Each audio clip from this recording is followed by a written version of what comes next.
Right. You're That's just what kind I. of a poser.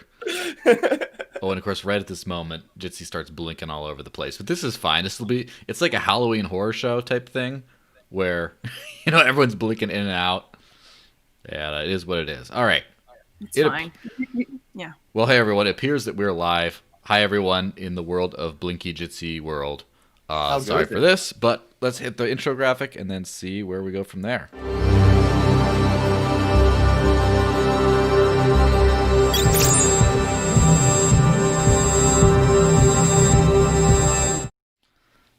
And hey everyone, welcome back to Digital Cash Rundown. This is an odd day to be doing it. It's supposed to be on a Friday, but today it is not. It is on a Wednesday because what day is Friday?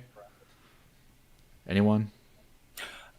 Uh, are you saying it's that someone's born day? Oh, someone's birthday. Yeah, yeah. Yeah, Is it your it's birthday? Jeebus. Jeebus was Oh. born supposedly, allegedly, around December 25th. So, yeah, it's because of Christmas. We're doing this thing a couple days early, and man, you guys are blinking all over the place. Yeah, your video quality is dropping in and out. Yeah, well, we'll see how obnoxious it gets. If it gets more obnoxious, we might explore a different thing. But this is supposed to be a little bit of the shit show episode. It didn't make any big promises. It's on an odd day. No one should be me watching this thing. Fulagi Johnson says, "Hey, crypto buds."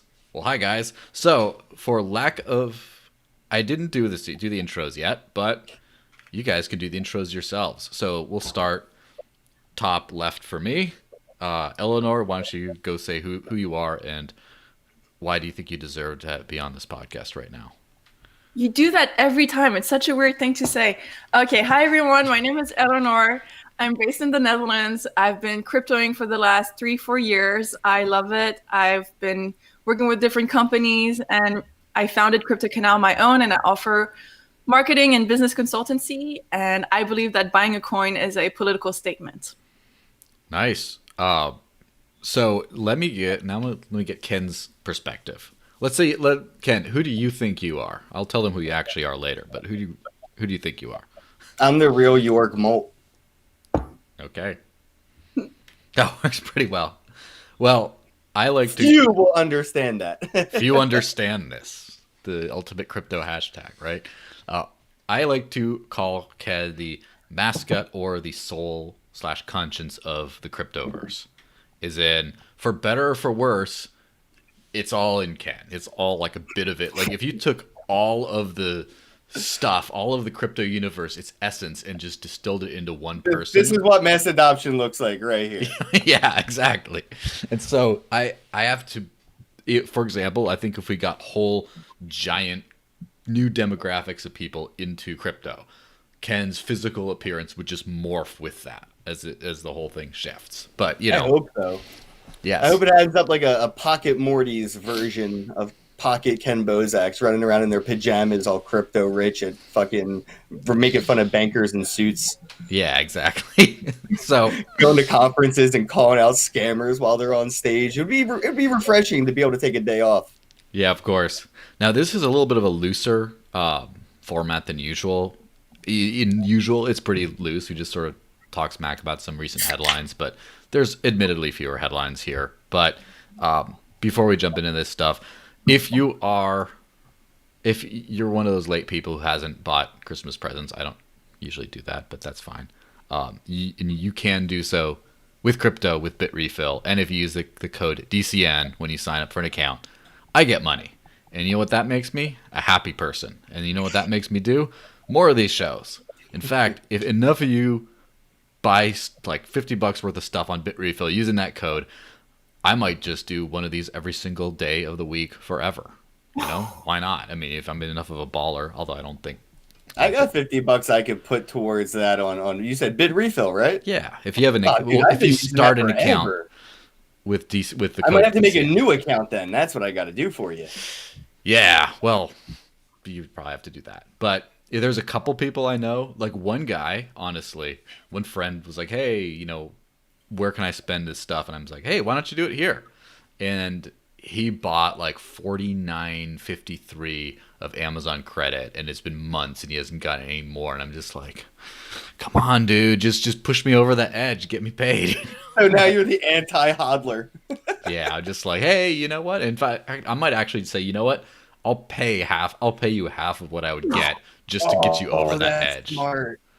I might That's just smart. I like it. It's not so much to because like I'm trying to be a baller here, but it's just maybe it's a little like obsessive compulsive tendency of just it's like so close. I just don't want it like I want to say like zero, like no one's paid, or like completed. I don't like to be like that, kind of in the middle. Right. You know. No, I like that. I like that too. It's also a great incentive, for mass adoption in the sense of not just speculating, investing, and hodling it, but using it, and not just exchanging it and trading it. Like take your Bitcoin, go trade it for US dollar, and then take your US dollar to go get Uber Eats. You could just use your Bitcoin on BitRefill directly. Yeah, exactly. And it's the baller move I want to do at some point, which you have to pick the right host / audience to do this on, because it's a little, some people might get like upset. Is I want to, when I'm on someone else's show, start showing my own BitRefill code on their show and see if I, just do that. Even more, my ultimate goal is to monetize an apology video. Like do something screw up in a huge way, but then I have to make an apology video. I'm like, this apology video is sponsored by BitRefill, and just just make stuff out of it. That would be the absolute ultimate thing. That's pretty meta. Yes. I don't know if any YouTubers had to make an apology video if ever had a sponsor in it. So funny enough, someone I know did do it. There's this guy called Chael Sonnen. He was a MMA fighter, a UFC title contender before. Now he's an ESPN analyst and has like 750,000 YouTube subscribers. But he actually did that. He did a video where he's like apologizing for like, I think I got that wrong. I'm sorry. But then he monetized it. And he like did an ad read at the beginning of it. I'm just like, dude, you're epic levels of troll that I can only aspire to. At least I have like the big refill code, DCN by the way, that I can do that with. So it's always in my back pocket. So the ultimate thing is if I ever get on like CNN again or something like that, if I get on mainstream news, I just want to be, it's just kind of like, shout out to all my homies kind of thing. I just want to like slowly start dropping my code and see what happens. I wish I was smart enough to think of that. Like, I mean, I had referral codes and I've been on TV and I've never once thought to show my referral link. Now that's on my bucket list. My bucket list is be on TV again and then show my referral link to something. Yes. No, Joe, don't be crass. No, guys, don't use your airtime to show your referral links. You're better than that. Both of you. You need that precious airtime to convert everybody to crypto. Please don't start shilling. It depends in the context. But here's the thing, though. So I was on CNN like 3 or so years ago. They filmed me walking around spending crypto, and it was a good little clip interview. It was positive. If it's ever a hostile situation, like if it's ever like, oh, why do you think if it, then of course I'm going to use their airtime. But also think about this. It only gets like enough airplay from whatever. But if you start trying to like monetize the interview, how many people will be sharing that thing? Be like, look at this guy. Oh, look at this animal. And then it gets so much more, and then the message just goes all the way out there. So you have like a QR code on your T-shirt. So what you're wearing. Well, like what Ken is doing tonight, right? But then you could have like a nice QR code that people could. I haven't taken this hoodie off since CZ mailed it to me. I don't know, man. This is part of flesh now. I shower with it. Yeah, it's become one. Yeah, that's what I'm saying. Just absorb, like how. Which by the way, before we get into that, there's a live chat. If you go to cointr.ee/thedesertlinks. You can leave a donation with a message, and it actually goes and pops up on the screen. Now, what you see here, someone today just gave me $10. It didn't leave a message. So that's kind of what's up there now. But it will get updated live while we're on air, and then I'll, roll that out. And so if any bros watching, hit us up with a 420 super chat thing. Yeah, absolutely. 420 USD worth of any crypto would be fantastic. Yeah. But if it's only $4.20, I'm not gonna complain. If it's 42 cents, it doesn't count because there's no zero. But if I start ignoring you in the actual like normal YouTube live chat thingy here, then you know it's like a hint that like you you gotta cough up. You know, you're gonna cough up. So as I was saying, Ken, how many crypto tattoos do you actually have? Have you counted them? I lost track. 1, 2, 3, 4, 5, 5 or 6. Yeah, I thought it was a lot more than that, but that's not bad. You know. No, I'm holding out. I have a few on my to-do list, but I think I'm going to get an NFT sleeve. I'm going to get a bunch of my non-fungibles that I think are adorable, and I'm going to get them tattooed probably on my leg. I'm thinking of a calf sleeve. Interesting. That'll be fun. And that's what I was saying about like the distillation of the crypto spirit, because as new coins start popping up, they start popping up on your body too. It's like Yeah. it's everything. But anyway, let's jump into some headlines, more or less. I hate to say it like that. It sounds so shilly and stupid. But basically, first off, what are you guys doing for Christmas as far as seeing friends and family, and how is crypto going to be involved? Are you going to evangelize? Let's start with you, Eléonore. What do you think? What do you got going on? It's so depressing in the Netherlands. I don't want to bring everybody down, but it's like full lockdown here. It's like there's nothing's going on. They closed all the shops, everything. Every non-essential shop is closed. So it's at home with the kitty cats and not much evangelizing this time. There will be evangelizing 5 days later when I'm organizing my Crypto 101 Hong Kong edition meetup. But it's sadly on Christmas Day itself, it won't be happening. It will be just an at-home Christmas with no family but our own. Are you doing any kind of a Zoom thingy, like a Zoom Christmas? No, it's for Crypto 101, so it's like a 101 class. And this one is dedicated for everybody in Hong Kong.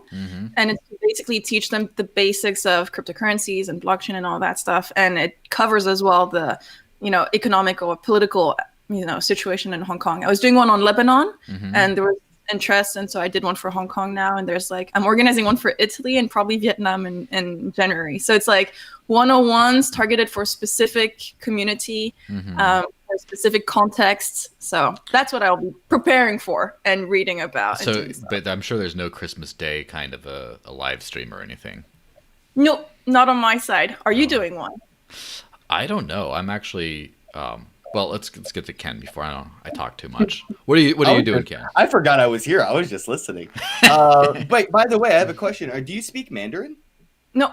Oh, okay. Because when you said Hong Kong, I was like, oh, I wonder if she speaks Mandarin. Because I've been trying to learn with English Rosetta Stone.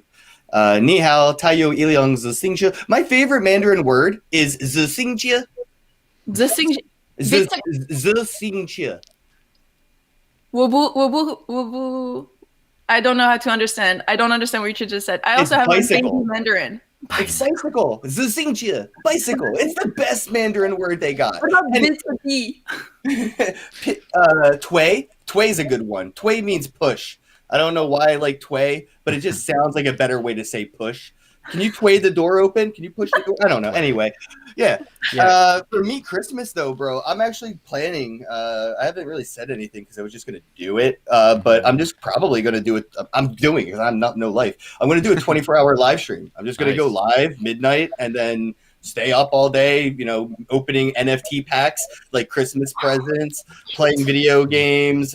Probably gonna open up a Discord and let people hop in and just yell at me. Say obscene things, which normally happens when I open the Discord on air. People just jump in to troll, which is always fun. I love my trolls so much. They seriously don't even know how much I adore their attention. Yeah, it's funny because that's the entire reason this live chat thingy that pops out here, the entire reason I have it as a pop out, and I don't actually do it because the first time I experimented with it, someone started putting a bunch of racial slurs in there. Yeah. And so I got yelled at by YouTube for it. I typed it. I was like, I didn't type it. Oh, it's on your video because your chat is displayed on screen. And I'm like, well, how's that my fault? But it is your fault. So yeah, you got to be careful with that stuff. Yeah. So I pre-screen it. So for everyone who's thinking of doing live super chat, definitely going to screen those ahead of time and just make sure they're nothing that crazy. Yeah. Which, by the way, Eleanor, can you hold up the cat mug? I know the video is blinking in and out, and I'm too lazy to change it. But if you hold it up for long enough, she has a cute little teacup with a little cat face on it and little ears as part of the mug. And those ears are the only reason I knew to ask her to turn it around. I was like, wait, it has ears. I know it has a face. If it has ears, it has a face. That's just science. Yes. Well, Hilawi watching says, "What up? What's up, mate? Brodero in the house." Yes, Brodero is in the house. How goes Probably it? his own. Yes, it goes well. So, I don't know exact. I'm probably going to be with girlfriend, family stuff for Christmas. But now that I know that there's a 24-hour live stream, I will at some point pop in, whether it's before I drive out there or while I'm there. I'll just be, what better is there? I mean, come on, it's going to be great. So that's one thing I'll definitely do. I'm sure there's going to be someone who's going to ask me, "Oh, you're into that crypto stuff. Why does it go up?" In fact, that's why I made this video, not just like, where does the money come from, bro? Yeah. That's the question I get the most from normies is like, if it's worth 30 grand, how? Where's the money come from? Is it just like worth it? And who says it's worth them?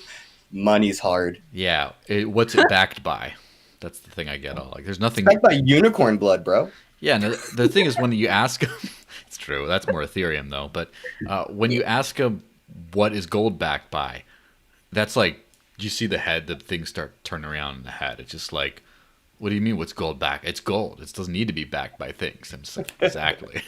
And that's the thing that I really, because I put out a video yesterday about why does a crypto price go up? And it was like 17 or so minutes, but I made like a 35-minute podcast version, a little longer, a little extra stuff, but talked about, stuff like scarcity, demand, and speculation, and the different supplies. It analyzed emission curves of a few different, just like basically, but from a super normie type perspective. And of course, it makes me realize crypto teaches you so much about fiat. People don't know what fiat is. Like, no one, even people in the financial world, they don't really understand it. And it's only by learning what it isn't that you learn what it is, which is a great... I didn't hear the word fractional reserve banking until Bitcoin was already in my vocabulary. Yeah, exactly.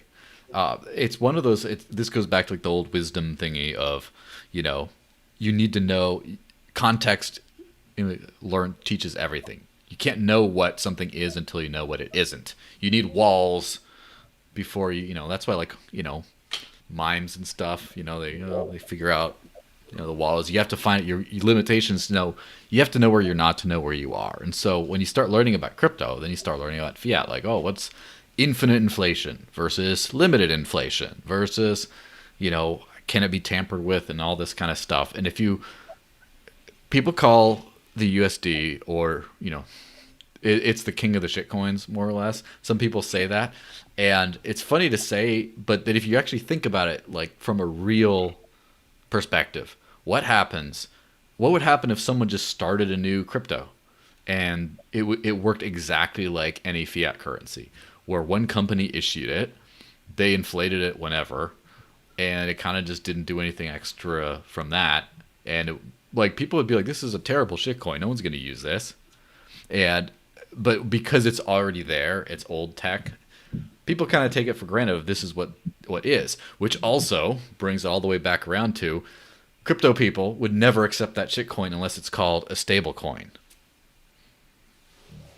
Yeah, I don't know why they get. I mean, I ain't gonna lie, I'm a fan of stable coins, bro. I mean, if you're gonna walk into a corner store and shill crypto, talk to the pizza store owner about stable coins, because volatility is like the biggest turnoff when it comes to businesses and money. And then that stable coin conversation, Easter eggs and Trojan horses into a rabbit hole experience of what the hell is this stable coin thing and what's a coin, and then wait, Bitcoin, and I don't know. They serve their purpose, but you're right. The people that are in crypto that would never buy the USD shitcoin do have a lot of value in stable coins right now. Everybody, it's kind of, I don't know, ironic. I don't know if that's the right word. Sad, pathetic. I don't know. Yeah, it is kind of funny that people get into crypto so they can cryptoify the thing they were trying to run away from. Yeah, exactly. But what's funny? You mentioned gold earlier, and I didn't want to interrupt, but I did want to segue into the topic of they found a shit ton of gold, bro. Oh The no. gold supply keeps being, manipulated because, oh, look, we found more gold that we didn't know was here. And yeah, good luck with all that. And I'm just like curious how people really feel about the technology to retrieve gold. We barely know anything about our ocean. We know more about space than we do our own oceans. And once we have the technology, send a couple submarines down, we'll have a hell of a lot more gold up here than we're used to having. Of course. I don't know what's really ready for that. It's funny because I guess this has now gotten crashed. I have a little gram of gold. I actually got paid with this. So I actually got paid in precious metals, which very few people do. But now apparently this is worthless. I should just throw it out. Now they found a bunch and they pumped precious metals are too doxing for me. Like, if you wanted to pay me in gold, you got to know where I live. I don't like that. Or you have to know which, bathroom stall you frequent or whatever. Oh, dead drops. I like dead drops. Was that a peer-to-peer transaction, or did someone actually send you that gold? It was an in-person transaction. I did some presentation on crypto at the University San Carlos Rey in Madrid, and then they just gave me a little piece of gold as a thank you. So it wasn't really it wasn't prearranged compensation, but it was more of a tip. But I did get it. And I think it's cute. It's I don't know. I think they were trying, obviously, to be original with your way of payments, which I think is a nice win. Yeah, it was an Austrian economics course and stuff like that. So they're all into the good stuff there, and so. Oh, that's nice. And they're old, so that's where I'm not certain they have all of them, but university crowd professors, they've been around a while. Of course, they're going to be into that stuff. Yeah, I got a piece of silver as a donation or a tip. I would call it a gift, honestly. It was a gift. Omar Bam gave me a piece of silver for a gift. Yeah, I still have it. I have one piece of silver that Omar gave me and a piece of gold. Fishy Guts, shout out to that bro, gave me a piece of gold that I have. So I have one piece of gold, one piece of silver, and a partridge in a pear tree. Yes, well, that's where this one comes in. This is I've had this little silver round for a while. It says "End the Fed" on it. I think it was a Ron Paul 2008 campaign thingy. Oh, that's so cool. So it's just the old stuff, and then the only other stuff I keep around are, of course, bolivars, because why not? I actually think I may have one of those in this Brecky Von Crypto dirty. Oh, you can't even see it. Dirty fiat, but I put the thing. Wow. Justin gave me. Yeah. That's funny. Here we go. I got some Hong Kong bucks. Mm-hmm. Hong Kong bucks. I do have some euros, but that's not. Oh, and I got this guy right here. I knew I had some Bolivar. Nice. Oh, I'm balling compared to you. Yeah, but does yours have a Bitcoin stamp on it? It could. It could very easily. I even tattoo my money. Wait, I have something in between everything you just showed, guys. I have this pendant. I think it would really suit you, Ken. Well, oh, that's my flavor Flav right there. I need that. Bitcoin over bitches, perfect. Yes, that might be a good tattoo as well. It's actually from a tattoo artist that I onboarded, and then nice. He sent me this. Bitcoin. I thought that was bitches. so, wait. I also have this Ethereum one. Wait. What is Ethereum over though? Oh, okay, that makes sense. I knew it had to be crypto over hose. Yeah, that'd be nice to have one of each, or one of them and the other one is in grills.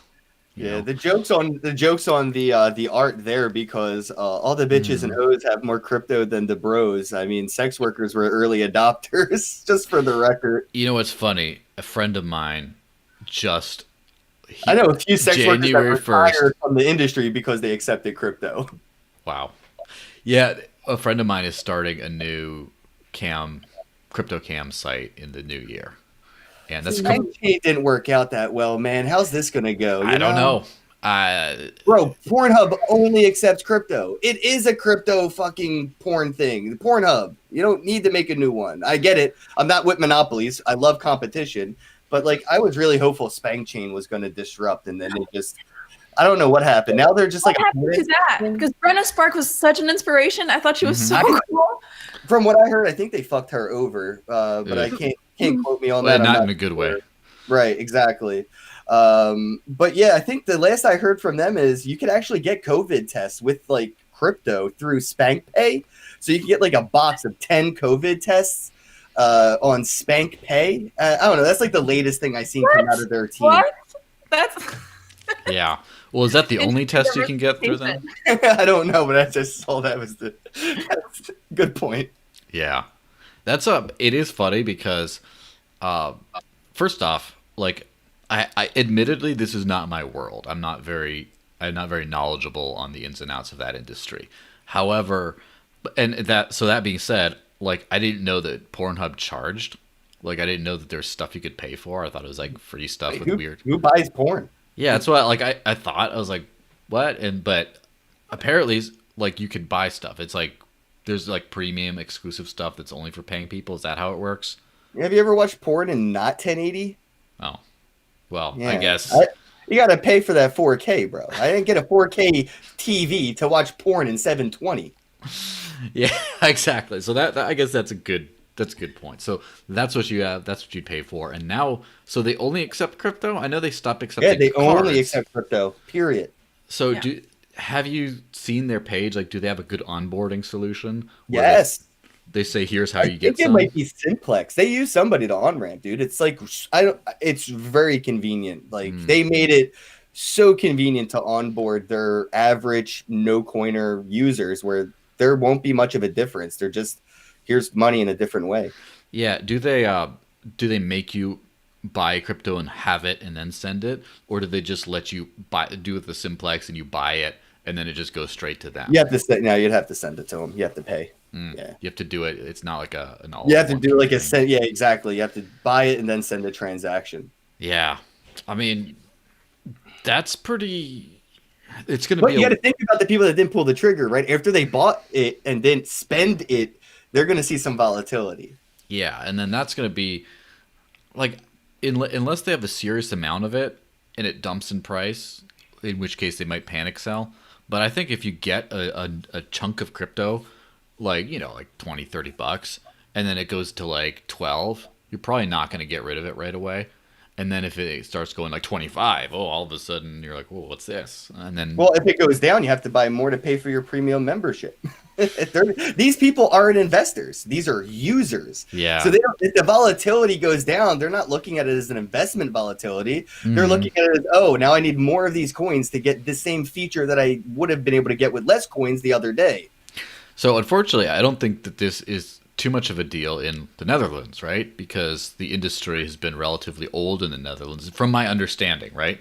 I have not been to the Netherlands yet. I should make a trip out at some point. But sounds like we should go, bro. Yeah, but it's like they haven't had sex workers in the Netherlands haven't had any kinds of problems with payments, have they? No, absolutely not. Well, I mean, they have to register with the authorities. So basically, you're encouraged. You're like a legit worker. So you just have to register and pay taxes. And for them, this country is all about a mercantile country over anything else. You know, business over, old morals, I would say. So whatever brings money, whatever you can trade, and if you're in the sex trade, well, that's fine. It's just like, now pay your taxes. What's the drug scene like in the Netherlands with that mentality? Is it actually good, or is it super like high taxes and stuff? Sorry, which industry?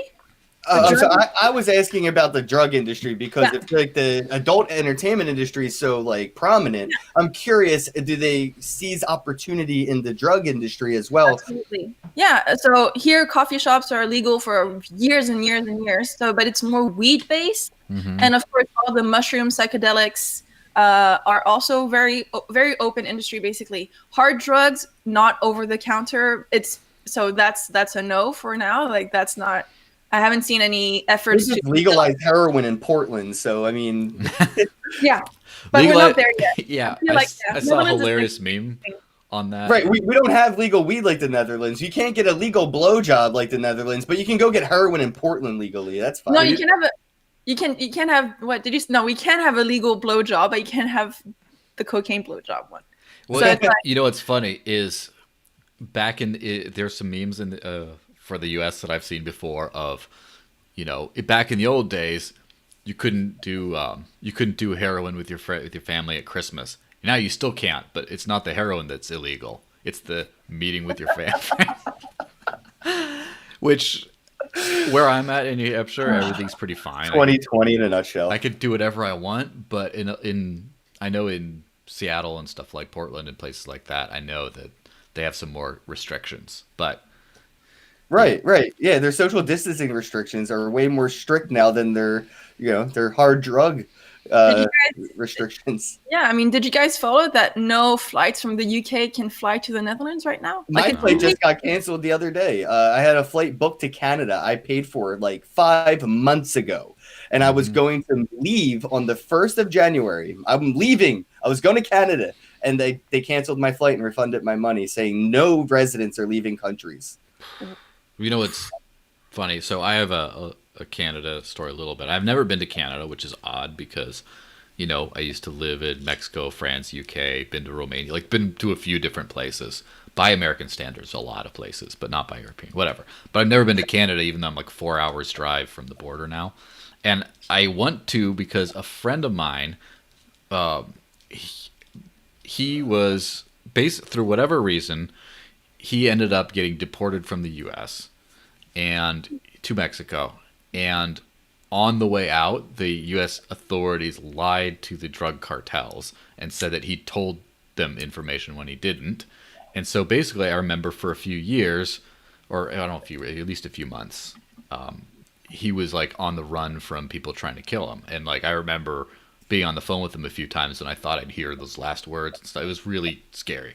And so at some point, he got to Canada, and I paid for his plane ticket in crypto.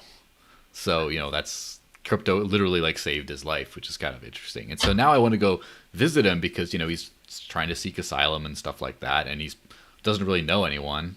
And I want to visit him, but I can't because like this was the year I was going to go visit him, but then now all this stuff, now I can't, and it's like yet another thing. Thank you for sharing. That's a very deep yet sad yet inspiring story. I didn't know what to say after it. Right? I just want to take a moment of silence. Yeah, pour one out for the homies. Vape one out. I don't know if that works. I would pour one out, but I got bourbon on deck for the second hour, and I don't want to waste any of that. It's not cheap. Which, by the way, that's another shilling opportunity, but I actually don't have a promo code ready for that. Whatever, I'll just do it for free, right? I have a friend, Lawrence, who runs this thing called ShopInBit, which is a German company that lets you buy a bunch of stuff with crypto.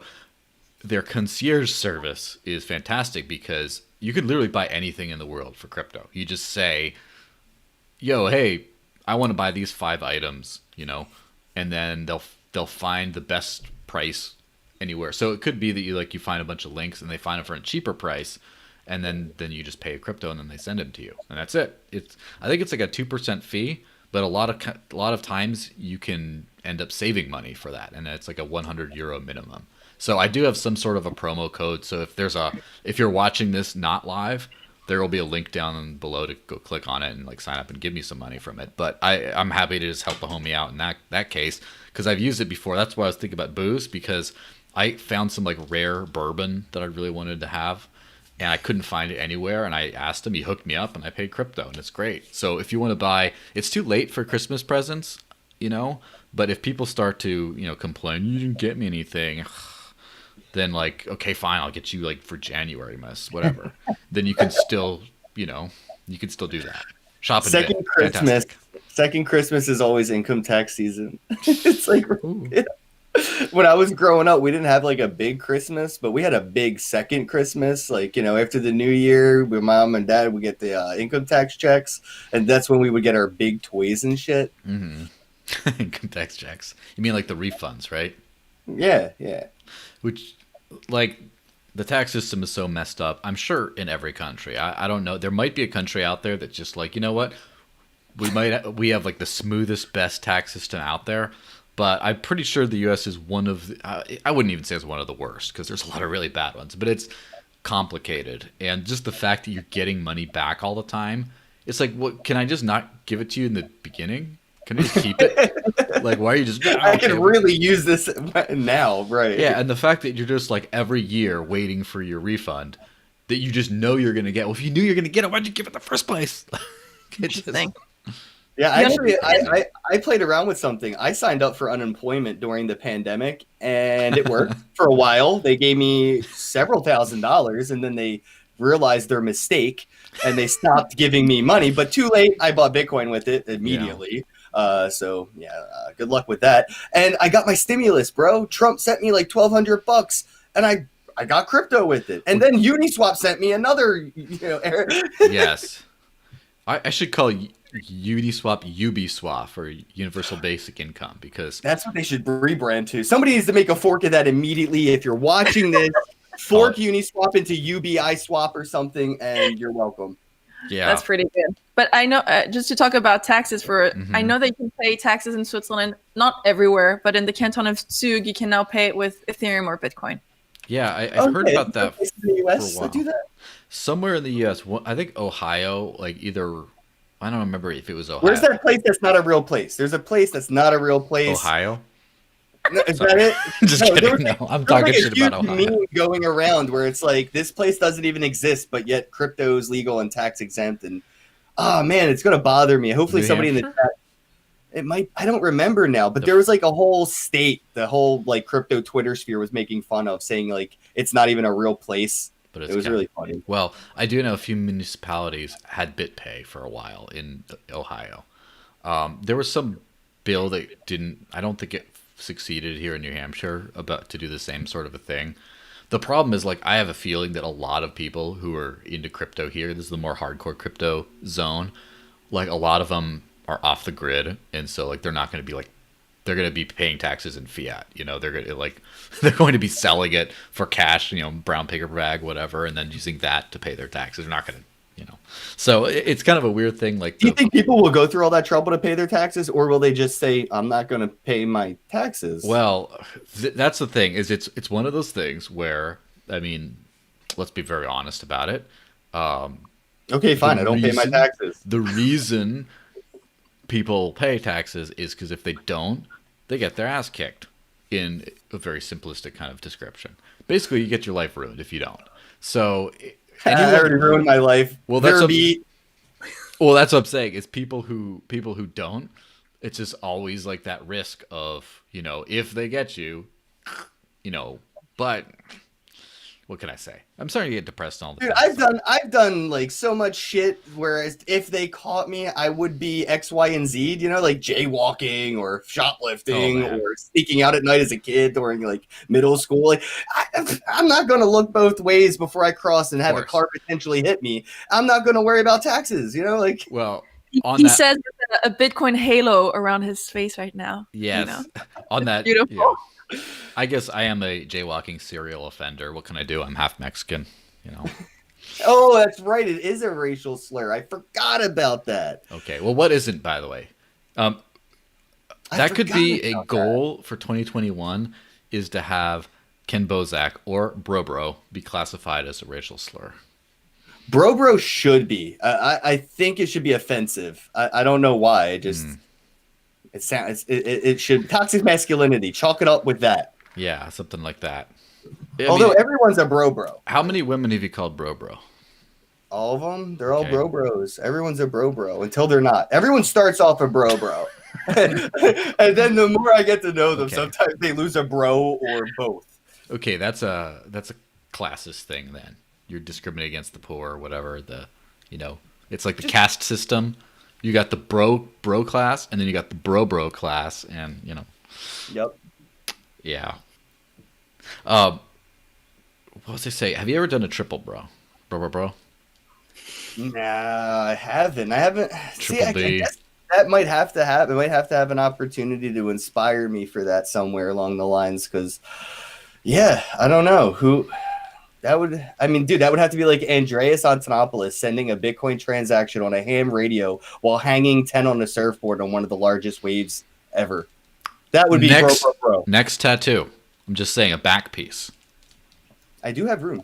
Yeah, I mean, it's like a ludicrous thing. Like, I've seen, of course, around a few times around town here because we're close to Vermont, where Bernie Sanders is from. I've seen people with like a Bernie skateboarding doing a sweet nose grind, like car sticker. Does anybody have an Andreas tattoo yet? Because that would. I might No, get just for that. I mean, that is a pretty, like, especially like the hairline thing. That would be the best thing. What if you go bald and you just get an Andreas hairline tattooed on your head? I'll just shave my head and get it done anyway. But his logo, I mean, dude, how many times a day do all of us get to witness somebody having the epiphany that his icon on Twitter is his hairline? Every day. It's like, I love it. It's so much fun. Yeah, being iconic is something that's kind of underrated as far as like for example, Kenn Bosak, right? Kenn Bosak. Your image in your little animated whatever is just like it's like a logo. You are your own logo. Yeah. Okay, we got a couple of live chat thingies. Before we go into that, I'm gonna dodge off and do a bathroom break. But what was the thing we were gonna talk about here, real quick? It's funny, like, this is gloriously disorganized. We went through pretty much 45 or so minutes without talking about anything. I tried. I laid up some segues, bro, like alley-oop, and you just let it bounce off the rim. Well, hey, it wasn't missed. We'll get to them all. But the ledger doxing. Talk amongst yourselves, children, while I do the bathroom break, and I'll be right back. But okay, get this going. Teach. Right. Yeah, sure. This is like assign you homework. Right. Bye, Joel. I like how he's giving us homework like this. Yeah, the joke's on him because when he comes back, we didn't do our homework. How you been? Yeah, I'm cool. What about you? Like, let's not. I don't work for this dude. Like, what is he dictating our conversation now? It's terrible. So, what do you? I'm big on NFTs. That's my topic of conversation recently. Is asking people what they think about NFTs. Or have you ever gotten into any NFTs?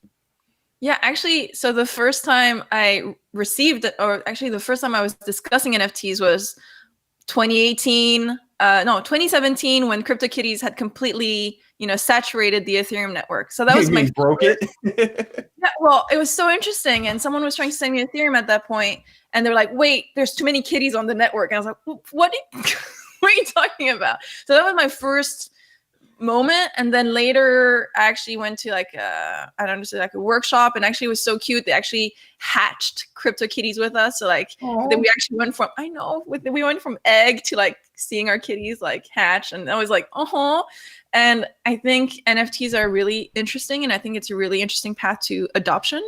I guess I've always been a pro-adoption on a sort of peer-to-peer electronic cash side of things, like more like the cryptocurrency, the importance of using crypto as payment and not for speculative assets. But NFTs are just so fun and such an interesting way to express yourself. So yeah, go NFTs, I guess, go for adoption, go for the art, for everything basically. So now I want to see your tattoo. I knew the NFT shill was coming.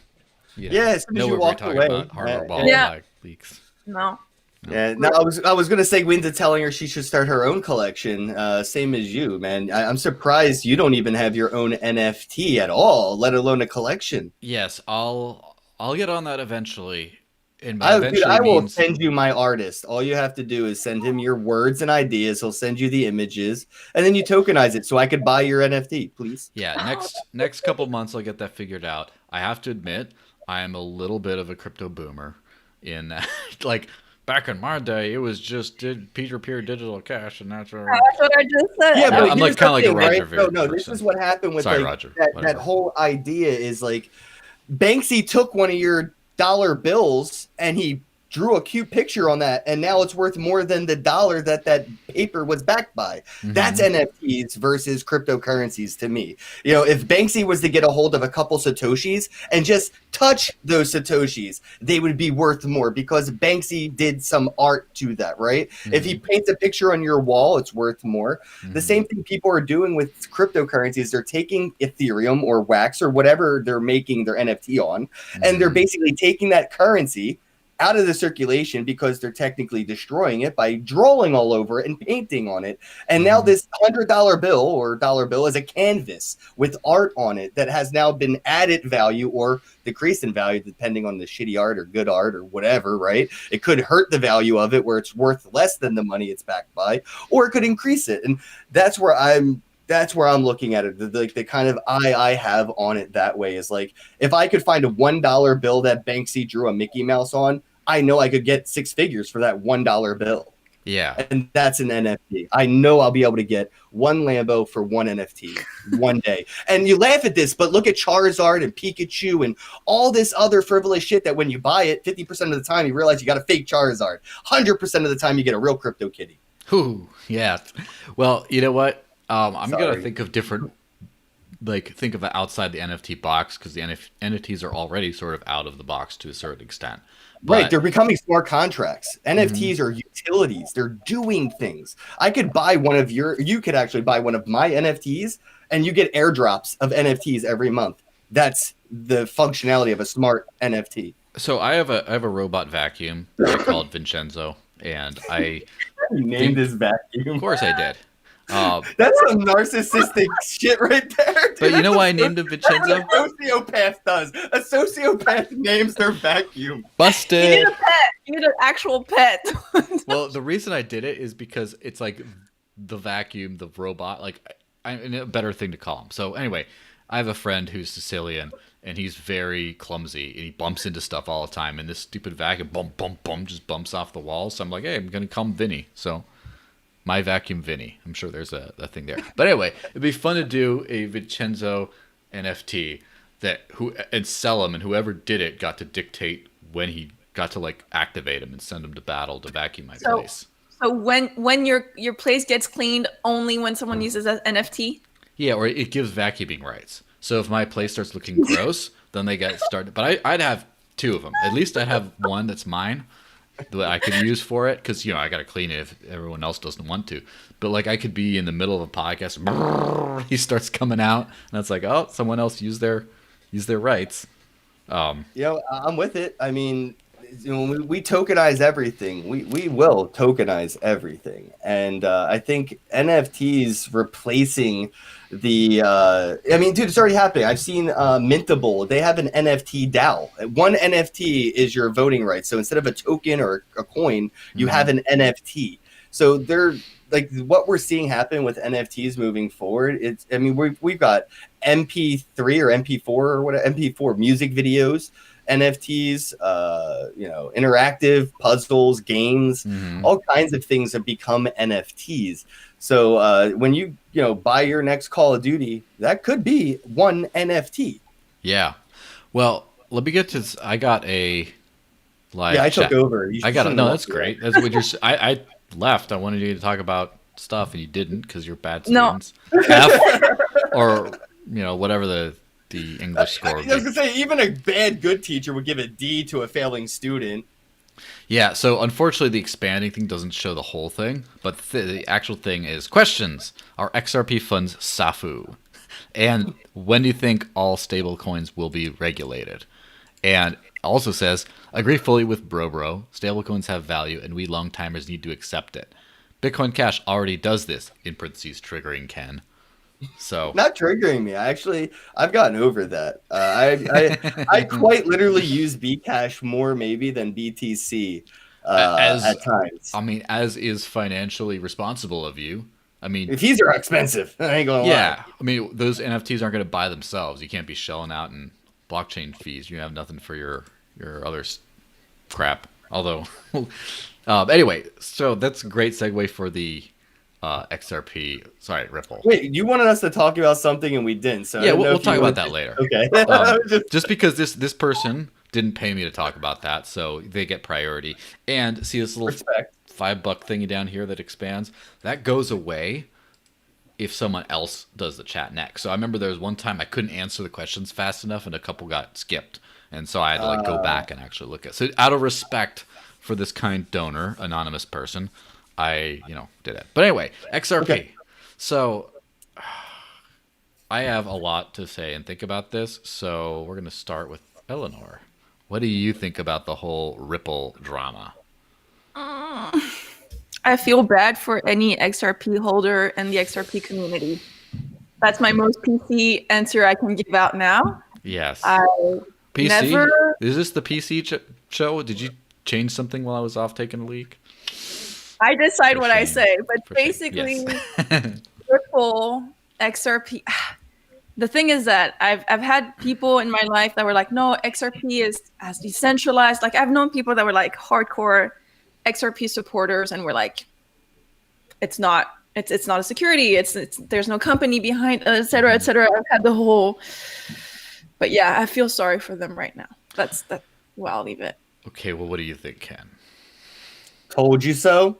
No, you see, that's not the fuck. Like, dude, I told everybody. Like, look, I agree with both of those so far, is decentralized, but Ripple is not, and the fact that that company can be subpoenaed, sued, seized, hostily taken over, destroyed, dismantled. That's why XRP can fail.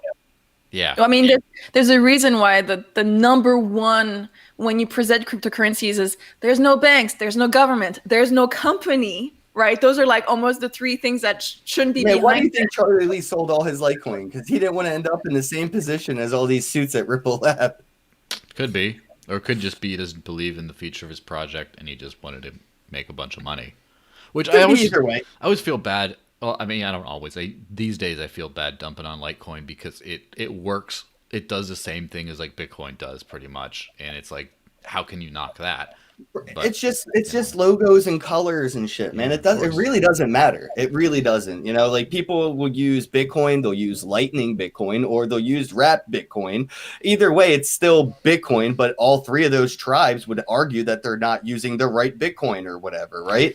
And altcoins are just going to be there for people that like to go to McDonald's instead of Burger King because they like clowns or their favorite color is yellow. It's just that's the deciding factor for the mainstream. For mass adoption, it's not the technicals, it's not the under the hood, it's how sexy is the car. I don't care how many miles per gallon it gets. What does it look like? What color is it? Ooh, I want that one. Yeah, so it's a mix between, I think, the marketing.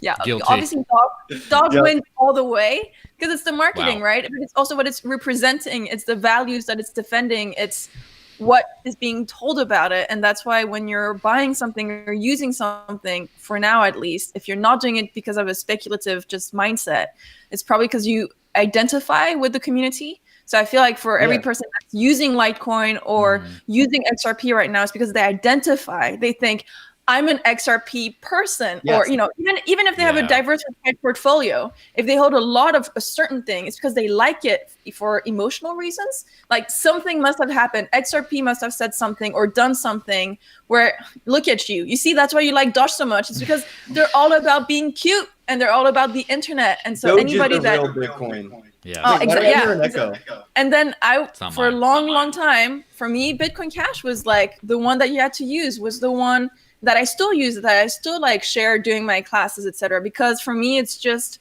the one that is cheap, fast, and reliable. And that's just one of, but I understand that it's only one of so many, right? And that there will be several cryptocurrencies in the future, obviously. Who's doing the echo thing here? Every time I talk, I see her little microphone move. Huh. Is it me? Yeah. I think so. Should I go? Do you have headphones? I do. I mean, you've already got, I can't believe you got away without it for so long, but I'm not complaining. Maybe that's why the things were blinking. I'm just kidding. I can't beat up on you. Don't blame everything on me. No, it's funny. But to talk about obviously the whole tribalism thing is like a hours long conversation, but just on the Ripple thing, my serious take on the whole Ripple thing is, obviously I'd never cheer for more government action or regulation because I think that the government should do as little as possible up to nothing.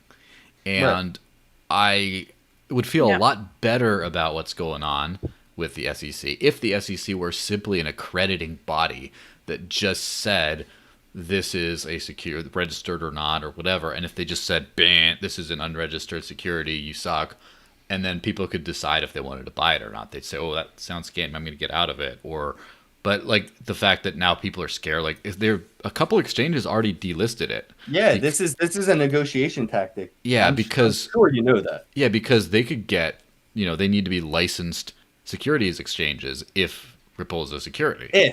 If right, but that's their out. These exchanges have that out. When this happens, they can delist you. And if everything comes back, which I'll say this right now, I hope Ripple wins. I really do. Because if they lose, it's a loss for all of us. Yeah. Ripple losing to the SEC is not a fucking win for Bitcoin in any direction. I I'd don't care how probably you look at agree. it. Yeah. So we I need think Ripple they're to just win. they're going after the first easy kill, right? Like Yeah, if you're that's going to attack exactly what something, it is. Yeah, it's the first one. And if they can topple They that, got EOS. How much money did they get out of EOS? What, $4 billion fucking ICO for a year? And they had a year-long ICO with $4 billion raised, and they only got 30 million. I think they've learned their mistake in that, right? I think that they've learned that there is much more money, right? So now this is where the SEC is now extorting Ripple Labs. They're going to do something on the back end where they'll get agreements to some fine. They'll pay it. Ripple will fucking moon again, like always, because I don't think Ripple's going anywhere. It's just this moment was bound to happen. But what the exchanges are doing by delisting them is just a way to get another relisting fee. There's no, we made it. That definitely could you have to pay us to get back on the exchange because all that back end work we did last time, we dismantled it. We have to rebuild the back end for your coin again. Right, dismantled. So this is all extortion from every direction on Ripple. So I'm sure a couple exchanges are thinking that way. Most of them are probably just terrified. They're like, well, we don't want to get shut down. We don't want to get whatever. So they're backing off. And if the suit goes their way, they'll relist eventually. But as far as like the relisting fee, I definitely know a few that are definitely like that. I've been saying buy the lawsuit, sell the verdict, instead of buy the rumor, sell the news, because this is a buy opportunity for XRP. I have never said that ever, but like when you see news like this, any negative press ever, it's always a buy signal. It's a fucking buy signal. The only people that are selling are idiots that are wanting fiat, short-term idiots. Long-term this, you're good.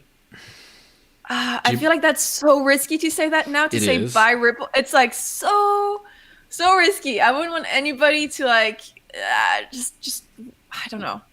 It's risky. I'll go right for green on the crap table. Well, but I don't know, if it wasn't okay before, I think it's still not okay too. I remember when BitConnect was on its way out, when it was on its way down, crushing so many people's lives.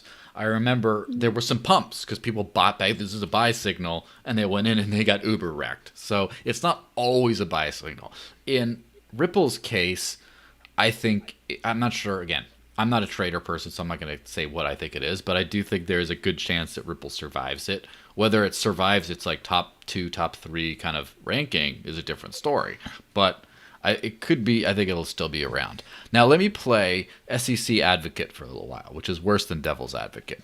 But basically, it could be, this is, like, the trope, the meme of this is good for Bitcoin, of, there was a solar eclipse today, this is good for Bitcoin. Everything's good for Bitcoin. This is how it could be good for crypto. Is Ripple basically is, it's a company that sold a bunch of shares that aren't actually shares just to raise money to do their stuff. And they did it because they knew the crypto world was heavily unregulated. And so they just made a ton of money, not only doing something that's illegal, but doing something that I believe is unethical, which is selling things that don't really do anything just to make money, and you're not even giving equity to the people you're selling it to. And then doing this whole, well, no, XRP, it's its own currency. And because I remember when the Ripple Labs logo changed to that weird XR, and they called it, it's lies, right? It's deception. It's literally scamming people. They scammed a bunch of people at that point. And I'm not overusing the word scam. That is, they made people lose money on deception. So they pushed it pretty hard. And eventually, I think if they get away with it, like I can't see governments ever just letting the space be. But if Ripple gets away with it, then either they or the next person is going to, Justin Sun maybe, is going to push it even further. And then at some point it could come crashing down and just destroy all of crypto. We're like, guess what? Everyone needs to register with the SEC. Look under your seat. Oh, it's a registration request. Justin wouldn't need to do that because he's not in the U.S. Well, I'm not saying... The SEC is only a problem for a very small piece of dirt on the planet. Yeah, well, here's the thing. It is a problem in a lot of different ways. Where I forget who I was talking about this with, but there was some exchange, some like crypto securities exchange in Scotland or whatever, that was in the early day, like 2012, who they were basically saying, "Oh, we don't care about the SEC because we're not in the U.S. Oh, suck it!" Like, and then really quickly they got cracked down on, and like the U.S. financial system. This is one of the reasons we're in crypto, right? The financial hegemony, the U.S. mostly, a little bit, I'm sure the euro as well, is just ever present, ever reaching, and you can't. That it's not like when you're talking about countries like bending the knee with Assange, for example, with like extradition and things like that. It's not because they think the U.S. is going to invade them and bomb them physically with stuff, the U.S. government. That's like the ultimate threat down the road, but that's only for like the countries no one cares about, supposedly. I'm saying I'm being a little, dramatic about it, but the financial consequences are the things. And so when the U.S. the dollar system and the U.S. trade system, sanctions and all that, when that has so much influence, they kind of can lean on anyone to just say, hey, we don't like what you're doing. And then anyone who wants to trade, I mean, it's like there's like an area of like, maybe China, Russia, some of like the old communist country kind of areas that might be able to get their own thing, that are kind of partially immune to that influence or trying to get their own counterbalancing influence. But that's kind of the reality of it. So if like Ripple decided to just, screw you bitches, I'm off to like Taiwan or I'm off to wherever else, they're still kind of screwed. Like they can't get away from all this, Again, like we said before, it's all about marketing, right? Mm-hmm. I think at some point, and about messaging. Yeah. Right. So it's like if people start Googling before investing and before using something, and the first thing that comes up is this has not been approved by the SEC, or this is under SEC, lawsuit. What is it? Exactly. Words are hard. That's a red flag for any investor, right? That's just, they'll be like, or it depends on the individual. It depends on the user. If it's someone that, again, identifies with Ripple, they'll go, diehards are going to go beyond. They don't care about the SEC. They say, this is not going to stop me. I still use XRP. I believe in all this, and I support Ripple, and I support the team, etc. Yeah. But others, it's just going to be like, or I think in the future, I think it's going to be like this new like hurdle for them. There's going to be a before and after SEC event. Like it's a paradigm shift for themselves. Are you guys ready for XRP to set the standard? Because the SEC could come out and say XRP is the standard. Ripple is the standard. Follow if you want to do this. That is a self-fulfilling prophecy. Well, in the meantime, I'm going to have to get a little piece of tape and cover this little Ripple fidget spinner logo here on this tentacle, because it's like scratched out. It's been cut off, bro. But will it come back like the head of Cerberus or whatever its name is, the Hydra? Yeah, well, that's the ultimate thing is, first off, who knows what... The community. Yes. The community can do it. The Hydra actually does come back under the community. If there's enough people that will support this and be vocal about it, why not? Like, everybody likes a good comeback. And then, like I was seeing in there, I saw their, what was it, Vitalik's tweet about it, and something about, they have like, what was it? Something about that ETH and Bitcoin is Chinese controlled, but like XRP is like the flag for I guess American decentralization or something. I'm not sure what the angle was about. He went full Trump. He went full China. Oh geez. I thought, if that's your marketing angle, but that's literally again, it's all about a PR. And this is in their like suit with what Ripple alleged. They recommended that the SEC rule them not as security for public policy reasons. Is it not legal reasons? They say, well, we may or may not be breaking the law, but you should consider us as not breaking the law because those other two top coins, they're all in bed with China. And it's like literally that was their argument, and I'm just like, that's such a bad card. I can't believe that's the best card they had. Who's the PR person? Well, they threw crypto under the bus. That's one thing that makes me think that it's going to go either really bad for them or they're going to get the smallest slap on the wrist possible. It's going to be one or the other, because to be that bold and so full of shit, basically, let's be honest, they either have to be like about to be thrown in jail, like these have to be desperate, or they're just arrogant because they know they're going to breeze through it. It's one of the two. But anyway. It does feel like a low bar. It feels like either way, like, I don't know. It feels like who's your policy person? Who's the person who drafted these documents? Because that person basically is not I don't know. It's hard to justify. Either way, really it's funny. hard to justify. You know what's funny about it is in the tweet that Garlinghouse put out, he categorized this as an attack on crypto when it's just an attack on his, illegal security thing. At the same time as he's throwing all crypto under the bus to try to get out of it. It's just like, whatever. Yeah, so it's weird. I need a drink. You see, it's not. I'm cracking it's open not the bourbon. Consistent. It's on a edibles time. But on a pure level, it's 2 minutes away. Wait, it is. Is it 4:20 yet? Oh, I forgot. Now we got to wait 5 minutes. We got 5 minutes. It's booze o'clock though. Oh, speaking of which, just when we start cracking out the substances, Naomi Brockwell shows up. How's it going, Naomi? Which substances are you cracking out? Well, I got bourbon. I just took my first sip moments ago. I held out for the longest time trying to keep.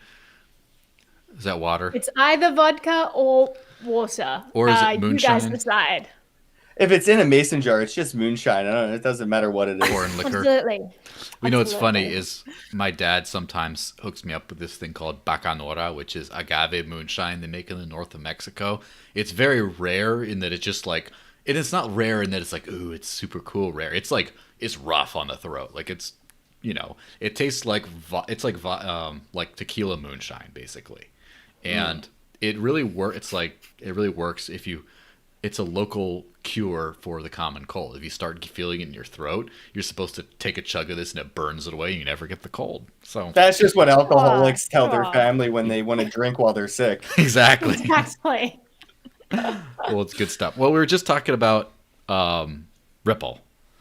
And yeah, I like that face. What's no one saw this coming. What's your take on that, Naomi?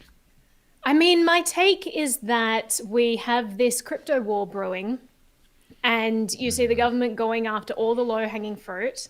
You saw the SEC start doing this with all of the, smaller ICOs that took place. Now you see different organizations within the government coming in to join the fun, and they're going after the most centralized, most controllable parts of crypto. And if we think about it, Bitcoin is this entity that's unlike anything that we've seen. The idea of something that's truly decentralized is not something that the government knows how to handle, yet they know how to handle fear. So I think that a lot of this is about, cracking down in the eyes of institutional investors, all these big players who've entered the crypto space in the last year, just to say, hey, we're controlling this, like we could shut this down at any time. And I wouldn't be surprised if their main aim is to stop people getting into Bitcoin itself. But obviously they are attacking anything they control. I think the lesson at the end of the day is if it's not completely decentralized, of course it's going to get shut down. We've had so many instances throughout history of centralized projects, centralized alternative currencies that have been shut down by the government. And that's why Bitcoin was created, So now we have, lots of different iterations, varying degrees of decentralization within other crypto projects as well. You see that the government isn't going after any of these. They're going after, the exchanges, the, counterparties, assets that have counterparties, that are within like a centralized institution. So, I mean, I think all of this was predictable. This shouldn't be a surprise to anyone. And if you've seen the way that Ripple has behaved since their inception, the fact that they slowly changed the language on their website, suddenly Ripple is not XRP, they're completely different things. All of this was in the works for a while. They were really desperately hoping that no one would come after them. They were hoping to be like another Ethereum where they're like, oh, this is truly decentralized, we'll leave you alone. I'm not even convinced that they'll leave Ethereum alone at the end of the day. No. I'm not convinced that they'll leave Bitcoin alone at the end of the day. I think that they are going to keep coming after any centralized institution that is in this space that they can control. That's just the reality of this. We're fighting against powerful adversaries. We are fighting against the most powerful nation, actors in the world. And this, we're not going to win an arms race unless we have something that is truly decentralized that can't be shut down. Yes. And now the real fun begins, right? Because crypto was created because it couldn't be shut down, because no one could control it, because you didn't have like a centralized elite few who get to dictate monetary policy for the masses. It was created so it couldn't be controlled. And you have a government now saying, let's control this as much as we possibly can. Let's push it as far as we possibly can. We're going to see if crypto holds out, if Bitcoin holds out, if it stands the test of time, or if once government says, actually, you know what, we want to ban this, whether people just flee from it, or whether it actually, you know, remains this very powerful and important tool. So I don't know what's going to happen. Well, before I go on too much, I want to point out to Ken that it is 420 now. So, What? After that amazing statement, you're like, Yeah. guys, that was like, By the way, no, that was like the best statement ever. First of all, best take on the situation. And can I just say how much of a fan I am, Naomi? Yes. And like, you're like always such a good speaker. And like, well, every time I watch your videos, they do scare me a little bit sometimes because choke on that 420. think of the SEC. Think of the SEC coming up. is he like laugh, cackling, smoking, coughing, or is he actually like having trouble breathing right now? Okay. It could be the Rona. You don't know these days. Oh yeah, true that. Which, by the way, that's the ultimate expression of this show, is that perfect in-depth analysis kind of stuff that you won't get anywhere else. And just totally ruined by, you know, immaturity and the lack of professionalism. So that's something We can always count on definitely this group, on in this chat brand right now today. for all of those things. Yes, definitely on brand today. Hi everyone, by the way. It's so lovely to see all Yes. of you. I just kind of like jumping in for a little bit of Christmas fun. Which, by the way, To talk about how the government's running everything. shilling time. Yay! I feel like this is the longest I've gone without seeing you in person in years. I know. This is sad. It's very sad. It's All like, of these events we've got to hang out at. Yeah. wow, you keep all the lanyards? Gosh. Half of them. Half of them I wish- didn't I keep wish because I half of had them I those. sneak into and I don't have lanyards. How many of them are NFTs now? I only have 2 NFT badges from events. I've actually been to non-fungible conferences that didn't NFT their badges. There's And only that's going to when be they one don't of them. hire It's me as an non-fungible. advisor. They're Non-fungible conferences. Yeah, that is funny. By the way, sorry, I lost my train of thought here. Well, I wanted to bring something up because Naomi was making a really good point with how they're like, you know, going for the low-hanging fruit, and the higher branches, I predict, will be demonizing protocols and telling your internet Well, they service already providers. haven't Right, they? right, exactly. So the next step is actually fear. Like what the government's doing is buying the dip, and they're buying it with fear instead of fiat, right? Like that's how they're going to get their value out of this ecosystem, is by scaring you into paying them, you know, their extortion fees to leave you alone. And I think what we're going to see happen is where our internet service providers are going to be afraid to use certain protocols, and we're going to have very hard times signing transactions without using obscure means to do so, which would create an opportunity where they could stifle Bitcoin adoption by making mainstream adoption impossible through normal on-ramp routines where, like, I mean, piracy is still kind of big, but who's downloading BitTorrent movies and not just using Disney Plus, right? And then that's why you have all of Naomi's content to learn how to be the best mini cypherpunk today. Like Absolutely. all On your library, videos, by the way. also On on my library. library, yeah. Let's Yes, which let's I was start gonna popularizing that. I was going to shill that. So first off, thank you, Naomi, for the coin tree right here. I don't know if you see, we got this little thing where we get the live chat questions and stuff that pop out there. It's the E, which because it's cointer E. So we have this day, we call it, I call it the E as an You call it, abbreviation. and I shake my head every time. Yes, like hit me up on the E. Oh. No, but it's so easy. Don't mess up the marketing. Coin tree. It's very That's easy. it. Speaking of That's which, it. should we take a risk? We just got a new one. Should we take a risk, or Yeah, should I just play it screen live. Should Just I play it live. do it Yes. live? Joel. Do Oh it wow, live. the Amazing Four. Whoa. That's a load off my. I thought it was gonna be something vulgar. I'm glad it's just that. So thank you for Anonymous for the dash. Oh wow, the amazing thank you for four. using Yes, Coin- Somebody Cointree. sent me $100 in I Bitcoin saw. on Cointree the other I day. saw that. That's so And it was cool. just I like an loved it. anonymous, here, Ken, thanks for being you, $100. Ah. And I was just like, who the hell sent me $100? Thank you. You know, And Yeah, I think they I wanted. want to add. I think Sorry, because it go was ahead, Joel. Bitcoin, I think they just wanted to make sure they didn't pay more than 5% in fees, so they just had to up the total amount for the donation. Yeah, I got my biggest no. one on Cointree. I got $250 on Cointree for my Lebanese class. Saw That's my that one biggest too. tip. Serious? Oh, that's Yeah, incredible. It's my biggest donation, and it's actually, and I told people out there, my Cointree link is to like support all the classes that I do, to airdrop it to students. And I was telling them that I was airdropping BCH, and they were like, wait, only that amount? And I was like, yeah, but it's like, it's like to show them that it's easy to small transaction with low fees. And then they sent me 250 to like, you go and you give more and you have, and I was so touched. So I just want to say how Cointree is a great product. You can accept different cryptocurrencies, and it's like an easy link for you to like have to accept different cryptocurrencies and to use out there. And it's really easy to set up. So just shout out to go use Cointree. Bitcoiner, because Bitcoiner helped me put an OBS overlay on my live stream. So when people send a Cointree donation while I'm live, it actually pops up on the YouTube like a normal super chat would. So Bitcoin Jake and Bitcoiner09 or Bitcoiner, Yeah, I Bitcoin think. Jake is. I read his little That's thing, which is how I awesome. set this thing up as well. Yeah, and I will say, like, it makes me so happy. That's the whole point of the website. Like, there's so many awesome content creators out there, and there are people who are, some people who are shilling all kinds of stuff, and they're trying to pump their bags. There's a lot of trash in this space, but then there are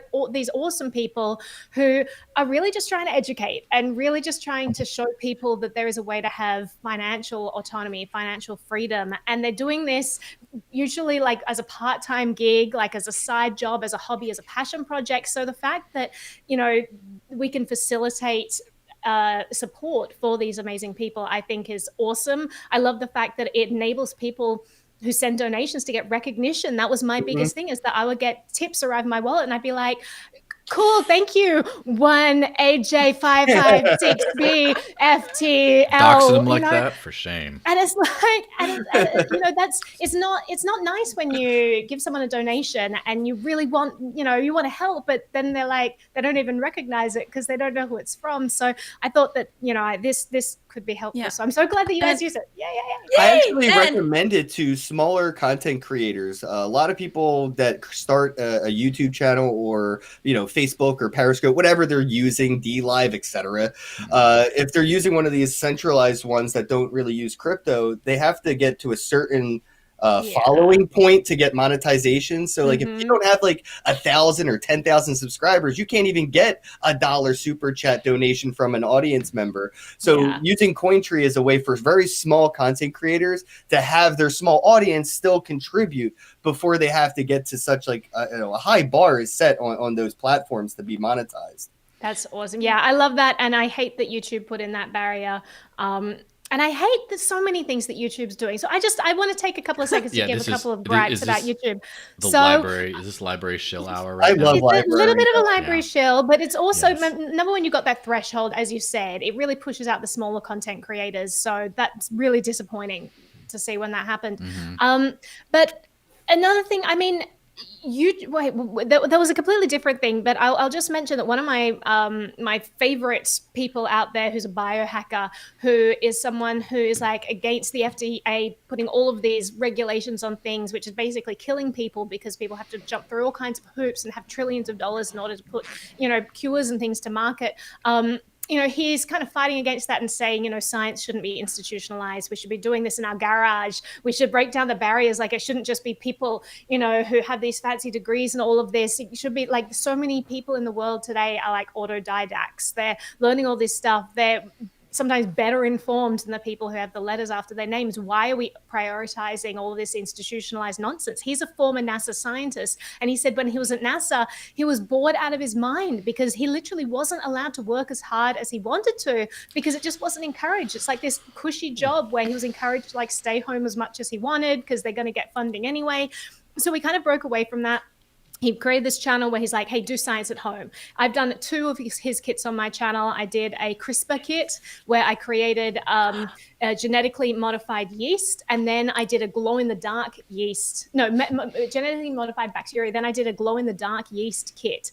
And super, super fun. Anyway, his channel Did your bread glow in the dark? Yeah, it can be. And a brewer's yeast, you can make glow-in-the-dark beer. It's amazing. Anyway, this stuff's amazing. He's trying to facilitate this something so Kenn Bosak, his channel next glow-in-the-dark NFT tattoo. Yeah. Got it. To the topic. But anyway, his channel was deleted yesterday by YouTube. No. Because he created his own coronavirus vaccine and he injected himself and said, actually, it works. I now have the antibodies. They deleted his entire channel because you cannot be doing science at home. That is only for the powerful people. And if you fight, he's never had any hate content. He's never said anything abusive. He is this guy who's literally just fighting for the ability for everyone to do this science. This is a new era book burning, right? This is like a whole new book burning event where they're just going to completely destroy education out of existence. Yeah, and I actually, so I have to admit, I kind of like the way YouTube's going now in a weird, twisted way, because right now, like, let's be honest, censorship online, it's gotten worse over the last few months. But before then, it really wasn't that bad at all. And now, even now, in like Twitter and stuff like that, for most people, it's not really that bad. And so it's hard to make that case of like, you got to get on decentralized platforms, dudes. And YouTube is just, I like that they're ahead of the pack as far as the Orwellian nonsense, because first off, library, Odysee, all the different filters for the library network are the most developed alternative platforms out there as far as actually decentralized ones. And there is no decentralized Twitter. I'm actually kind of working on one of those, but that's a different thing. Cool. But I want to, as an addendum to the story, so Josiah, when yesterday there was a warning sign. Yesterday, one of his videos, the corona vaccine video, was deleted, and I reached out to him immediately and I said, get your stuff synced to library because you're going to lose your whole channel. I connected him with the CEO of library and one of the tech guys. They synced his channel just in time for the whole thing to get deleted, and he can't even log into his account anymore. So if you guys want to check out this guy, his name is Josiah Zayner, and how's that spelled? JOSIAHZAYNOR.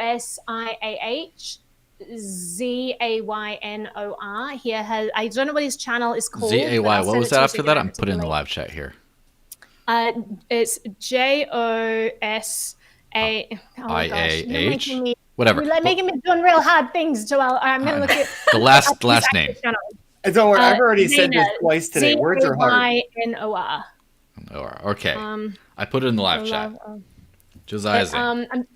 I'm trying to find his actual Odysee account. Anyway, I will send that to you so you can add it to the description. So that makes me so happy that he still has that, because once you get booted from YouTube, you literally can't log into it anymore. You can't get your backlog. Videos, you can't get anything. So just make sure you're protecting yourself. The emotional relief you must have provided, or you did provide him, must be like invaluable. Like imagine what it would be like to lose all your content and then know that it's backed up on library like that. Such a relief. I've had it happen. I'm on BitChute, I'm on library. If there are others I could sync to, I've now synced to Minds. They now take everything from my library as well, from my YouTube as well. So I'm backed up on 3 platforms, and I love them all. Right on. Yeah, it's I wanted to show you this. I just didn't want to interrupt while you were talking, but library is freaking awesome. Oh, nice. And they sent me this in case of censorship. In case of censorship. Do you see? And it's then amazing. It's a hardware wallet, and I love it. Yeah. I love that. Are they still time locked, right? I think so. I mean, dude, I'm on library, so I don't know when censorship will hit me, and I'll have to. Yeah, that's the next thing. The next tattoo, it's got to be a neck tattoo of just a whale. My Kenn's neck is reserved. I reserved this for Justin's son years ago. I sent him a DM. I said, Justin, I'll get a throat TRX tattoo. Just do an interview with me. Did he? No, Well, but he did you're off the follow. hook. But he did follow me back on Twitter, and that was, I think, because when I asked him to do the interview, it was like 6 months before they publicly announced the BitTorrent acquisition, and I mentioned that I knew that he was in negotiations with BitTorrent. So he did do the interview with me, but he did follow me back. If I can set you up with an interview with Justin, can I have a tattoo of me on your neck as well? Can you add me to the mix? People wouldn't know if it was you or the Wendy's girl, and for the rest of my life. Does it matter? Let's put it this way. I think that a lot of people know stoners will think it's the Wendy's girl. I'm fine with that, great milkshakes. 100% though. I'm down. I love tattoos, Naomi. Yes. Then you have to get a Baconator I'll next get to work. I'll get to work. Thank you. Yeah, tell him to check his DMs. I seen him in Hong Kong at Token 2049, and we got to hang out. He's a cool dude, bro. When I saw that Buy My Shitcoin video, I was like, that's the Justin I met IRL. He's such a funny dude. You know what? I want to say something that's a bit of a gripe against the crypto community. I think there's so much name dragging and smearing in this space. It's so easy to jump on the bandwagon and hate whoever the popular person is to hate of the moment. We've seen it so much being like non-traditional crypto people in this room. We tend to be more open-minded and not just parrot the accepted narrative of the crypto space. And I think that Justin honestly was given a real bad time. He kind of dug into it with the whole, Steam thing. But even then, the narrative that's told about that, it's not quite fair the way people portray it. I think Justin's a nice guy.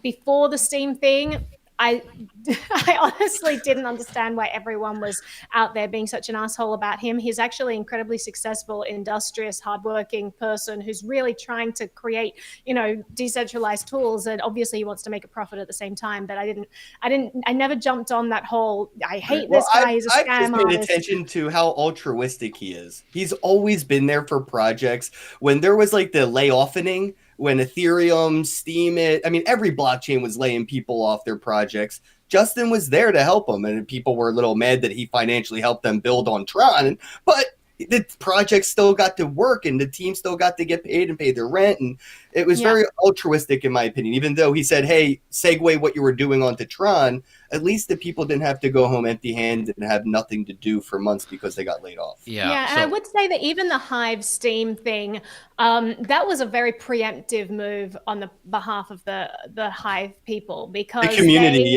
they locked him out before he'd even used his coins to do anything, and that's what triggered this kind of battle of wits, and Justin ultimately lost out on that. And the real takeaway here though is be like Dan. That dude, I don't know how he didn't get hit by the bus with Justin, but he just was like, yeah, I sold it. Justin's over there. Nobody gives him any shit for it at all. I don't be like that guy. Well, one thing's for sure, I don't know enough about Justin's son to be able to talk actual smack about him. I've read some sketchy things. I don't like some sketchy things. I'll sure as hell try. But you could read a lot of sketchy things about me, yet I'm on your podcast. Yeah, well, exactly. I do agree with the sentiment of the crypto universe picks villains and as a way of scapegoating and avoiding the people who've done the same or worse. Like, for example, CZ with Binance and all that, which, shout out to Binance, by the way, it's on Ken's shirt. There's some weird cartel-y kind of stuff going on there. And I can't, everyone roasts Roger Ver for, whatever. And I personally think he deserves a little bit of criticism in some areas, even though I'm still a huge fan of him and I love the dude. But there's just so many people. Everyone deserves criticism. I mean, when he's stop. Yeah, I mean, let's be honest, not completely lambast someone and say they're this pariah. And it's that just guy's a scammer shill. I'm not as big as you guys in terms of as an influencer or a content creator. Now you are. Congratulations! This is your golden ticket today.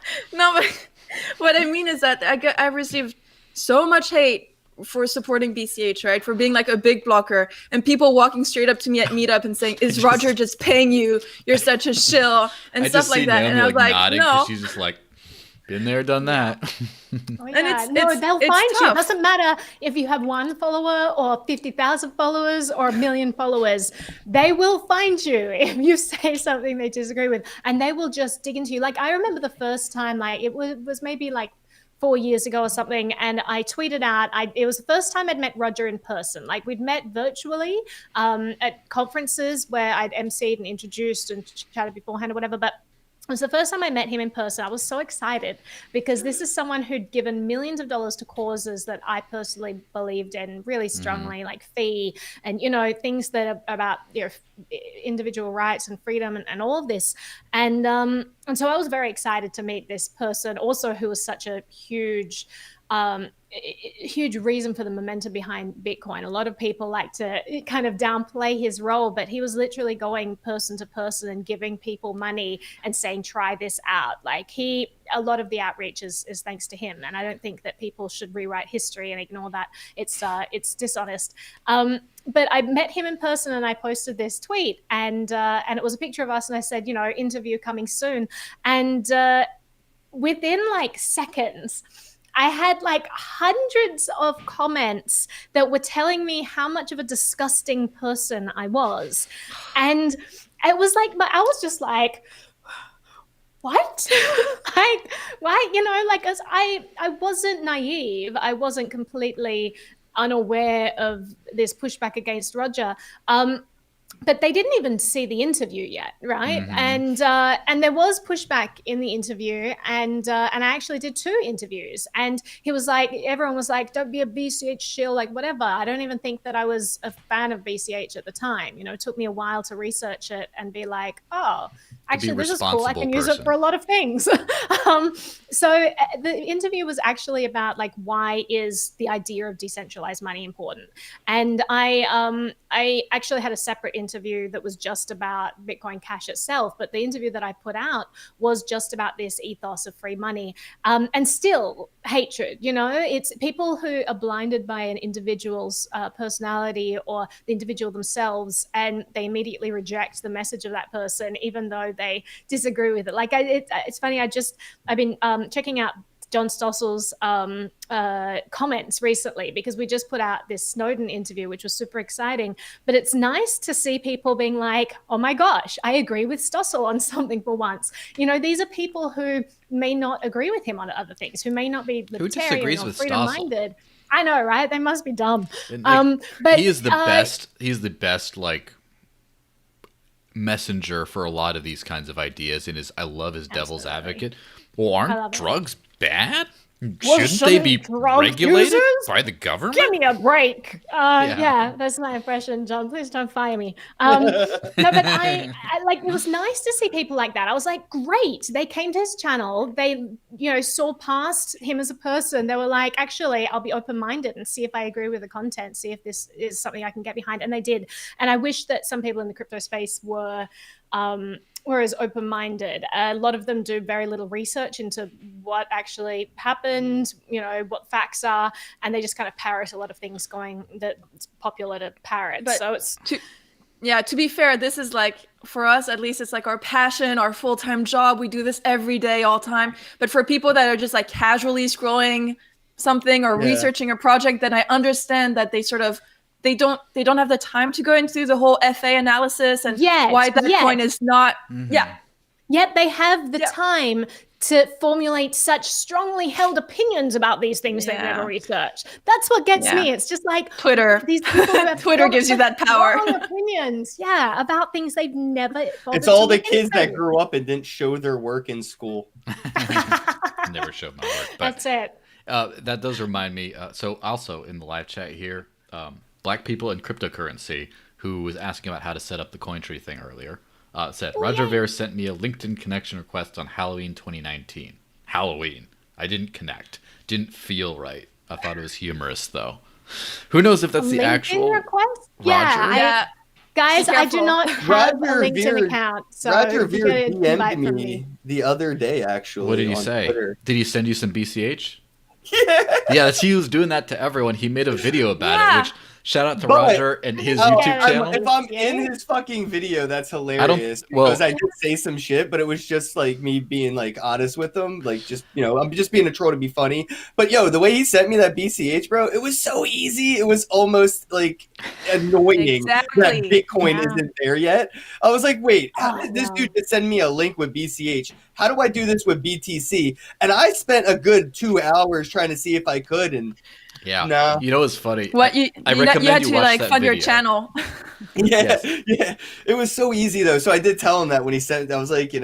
that was really convenient, like insane. He did like a 7 Great or new 8 feature. He did like a 7 or 8 minute video doing that on his channel, and it's just so funny to hear him narrate it because he's like, well, I'm sending this person some Bitcoin Cash and they're going to redeem it. They're going to see how fast it is, and then this person actually a pretty good accent. and this person they got a bad attitude on Twitter, so I sent them less than I sent to this other person, but I still sent them some Bitcoin Cash. And it's like, and this other person also had a bad attitude, but I sent them some anyway, and it was just on and on.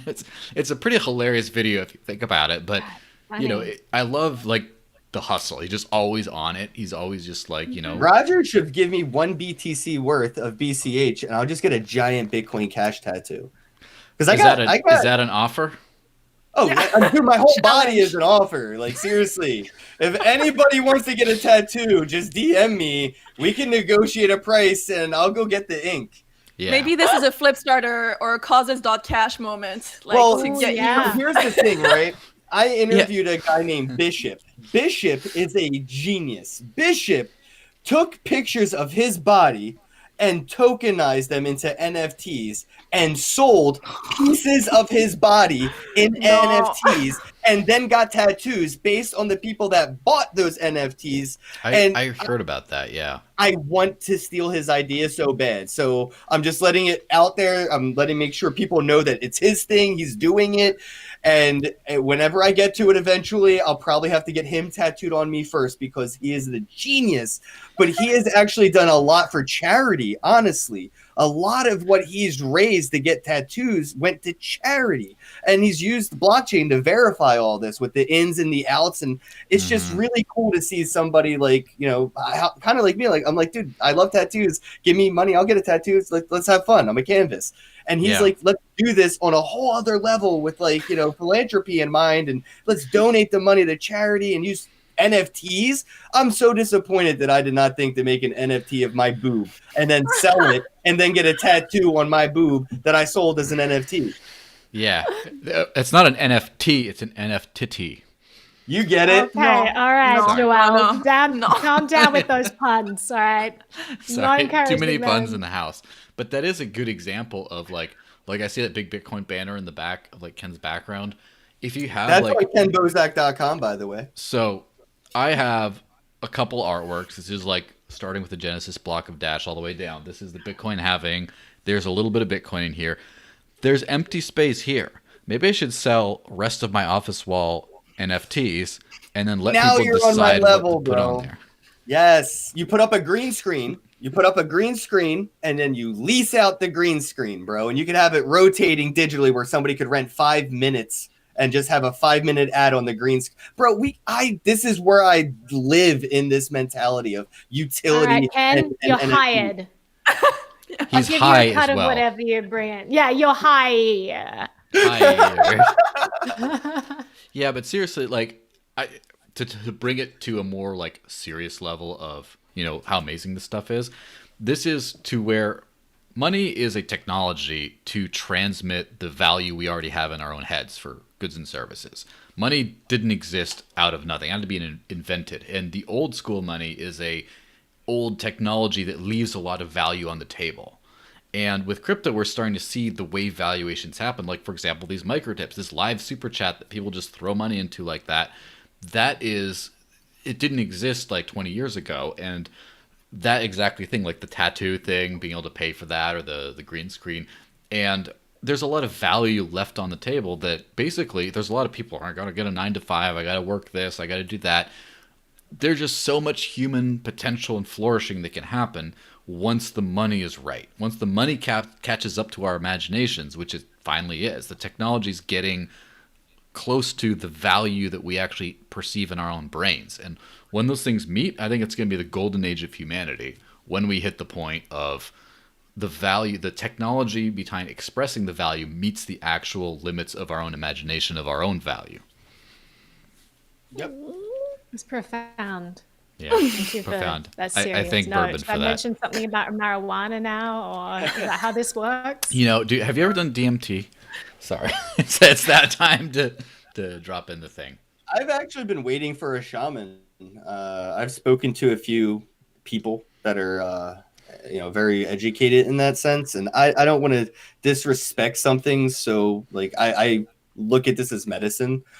So I wouldn't want to disrespect and just try to use it as like a party thing. But I do want to do DMT with a shaman and kind of be guided through some stuff.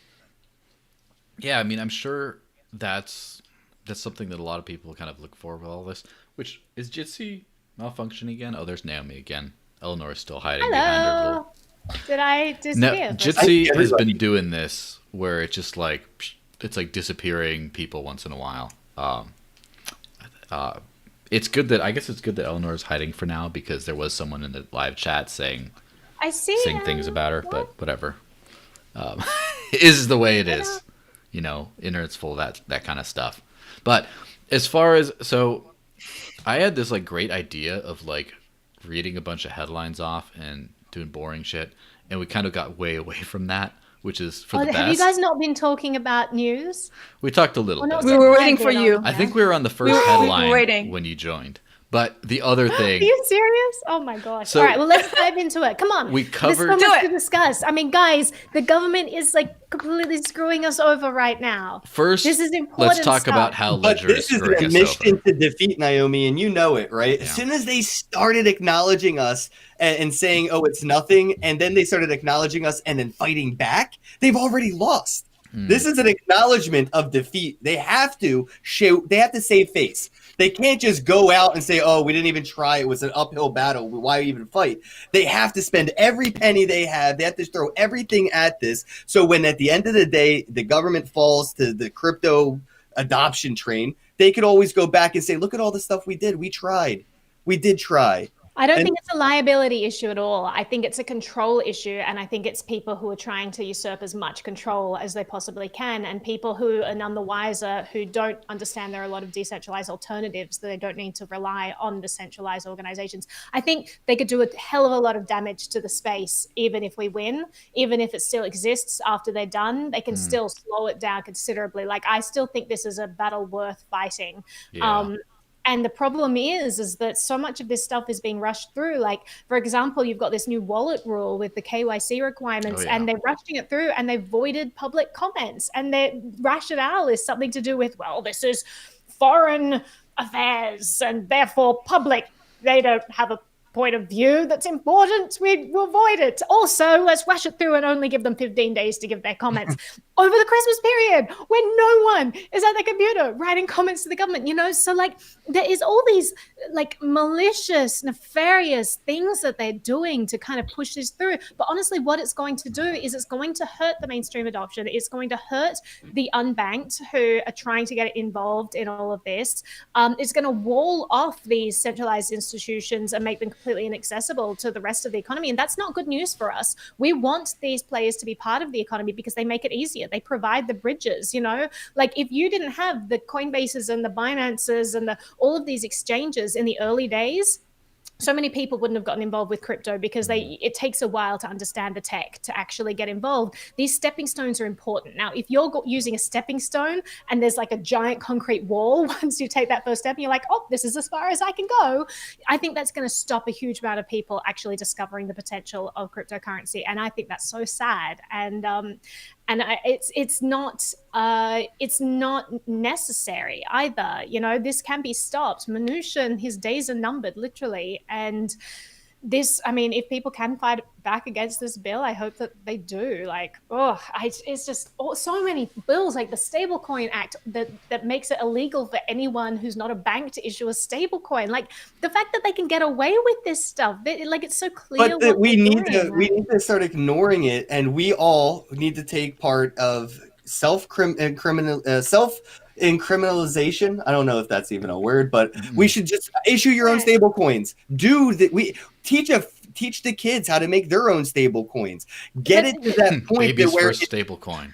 Like, dude, that's what I'm saying though. Once it gets to the point to where, like, in 1990 or whatever, Napster had, Metallica suing kids' moms. Now I could download whatever the hell I want from BitTorrent, and Justin ain't going to jail, and no one's sending me a subpoena.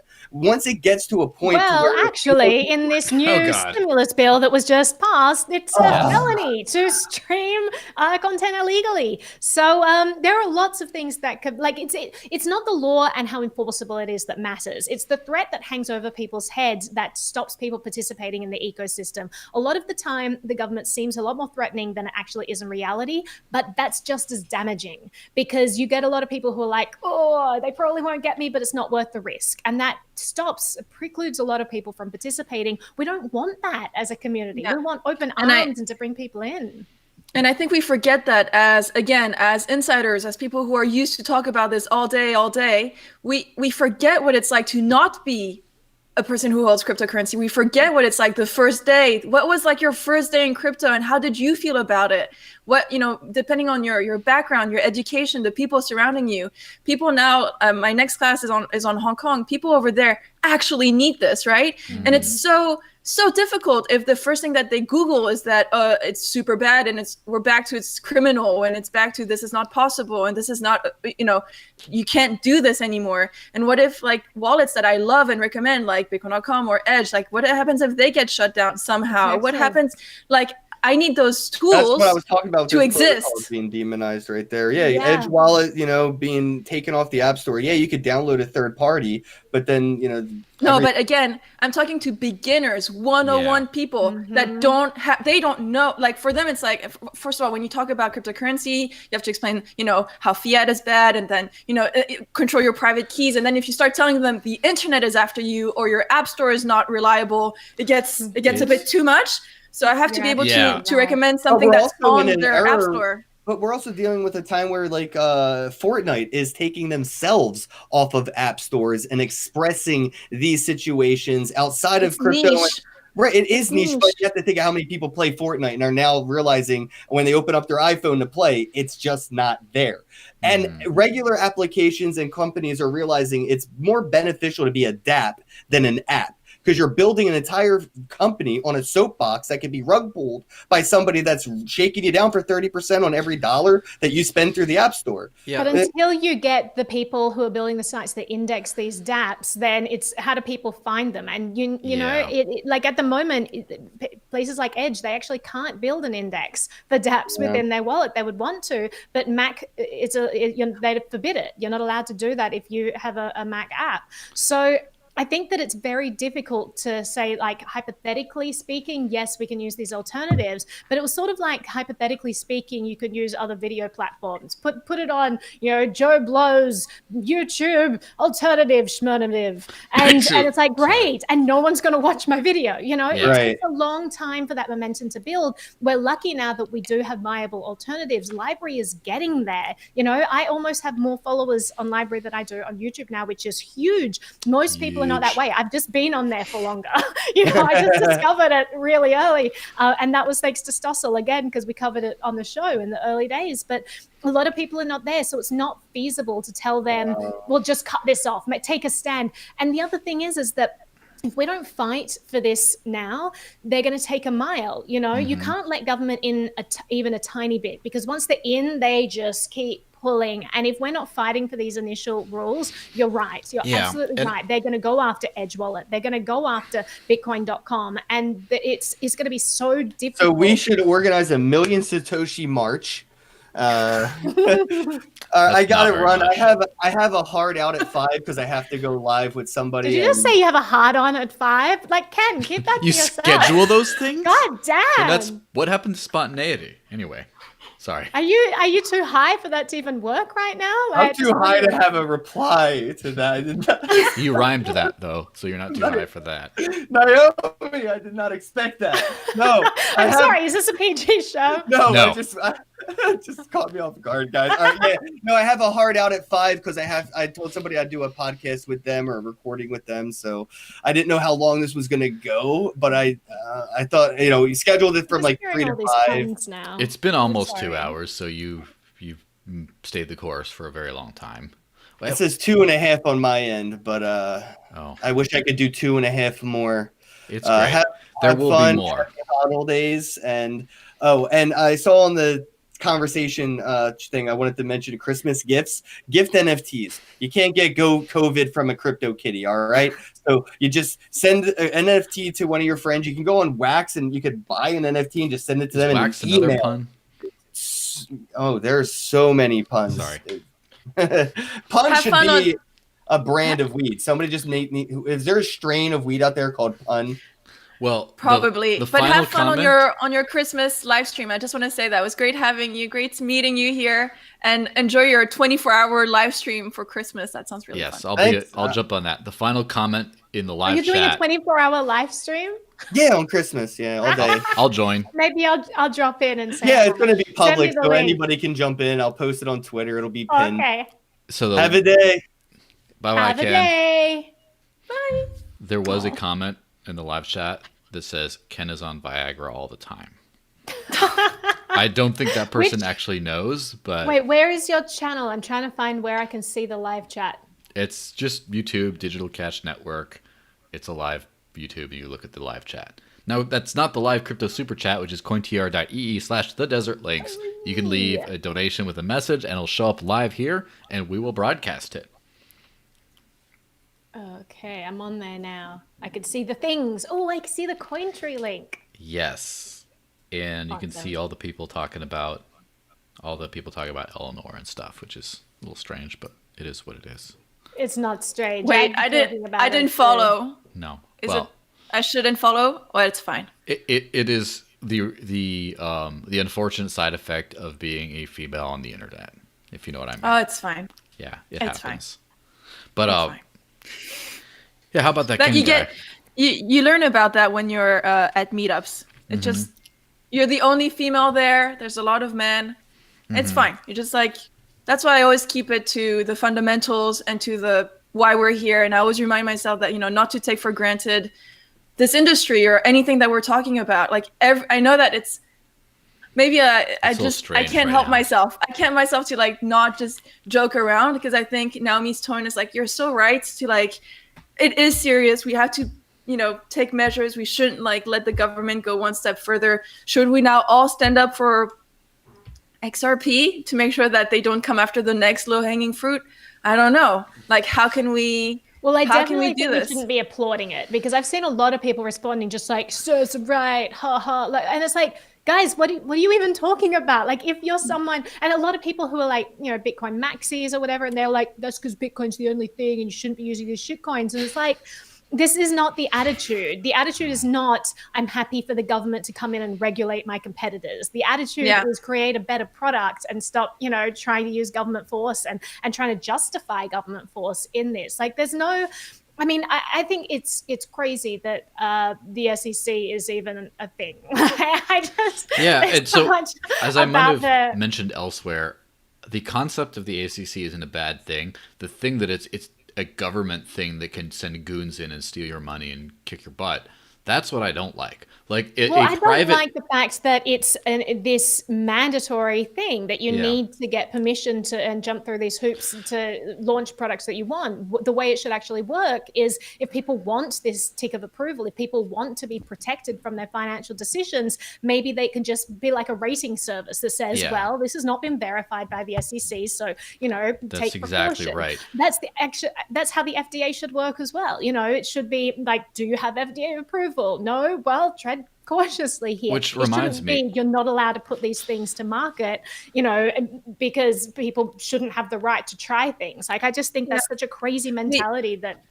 We have that for Cyber Capital, which is a cryptocurrency investment fund. We actually have the banner on our website that says, what is it? Whatever. It's like an AFM banner, which is the Dutch financial authorities, basically of Dutch central financial Yeah. authorities, and basically that's what we have to go with. We have to live under certain marketing rules. We have to put that attention banner, but then it's up to each investor to make that decision, right? It's not up to like the government to decide what people should do with their money. I think that's what we have to go back to. And that's why in the beginning of this conversation, when we were talking about XRP, again, my heart goes to the XRP community, because there are people out there that do believe in this coin, that do believe in what they are doing. So yes, we as individual people, we can decide what we do, what we invest in, Of course. but then look at the bigger picture. That reminds me, now he's gone, Kenn, his story of getting into crypto. That's what I love about Kenn is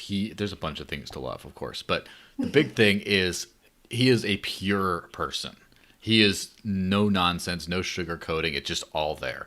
And his story of getting, of course, he can tell it way better than I can, but his story of getting into crypto was, he started to get Can you some. at least put on a stoner voice? Dude, I just man, I got some great. Anyway, it's getting old very fast. He got some gray, started getting a couple grays in his beard. He's like, man, I'm getting old. I'm getting almost 30. I'm getting like an adult. Like, I'm not a kid anymore. What do adults do? Oh, they invest. I want to invest then. I want to invest in stuff because that's what adults do, because I'm getting gray. And it's like literally that's the thought process. And then he hears about the Snapchat IPO and he says, I want to buy Snapchat stock. He goes to the bank and says, I want to invest in Snapchat. And then they just laugh at him. They're like, you can't do that. You're not an accredited investor. You can't do. And he's just like, that's bullshit. Like, I was trying to be an adult here and invest in something, and I couldn't. And then he hears about Bitcoin. It's like, you don't need that. I'll invest. I can do that. And that's how he got in. It's just That's such a good story. It's very, very elementary, but elegant in the same way of, I want to do a financial thing. I can't, therefore crypto.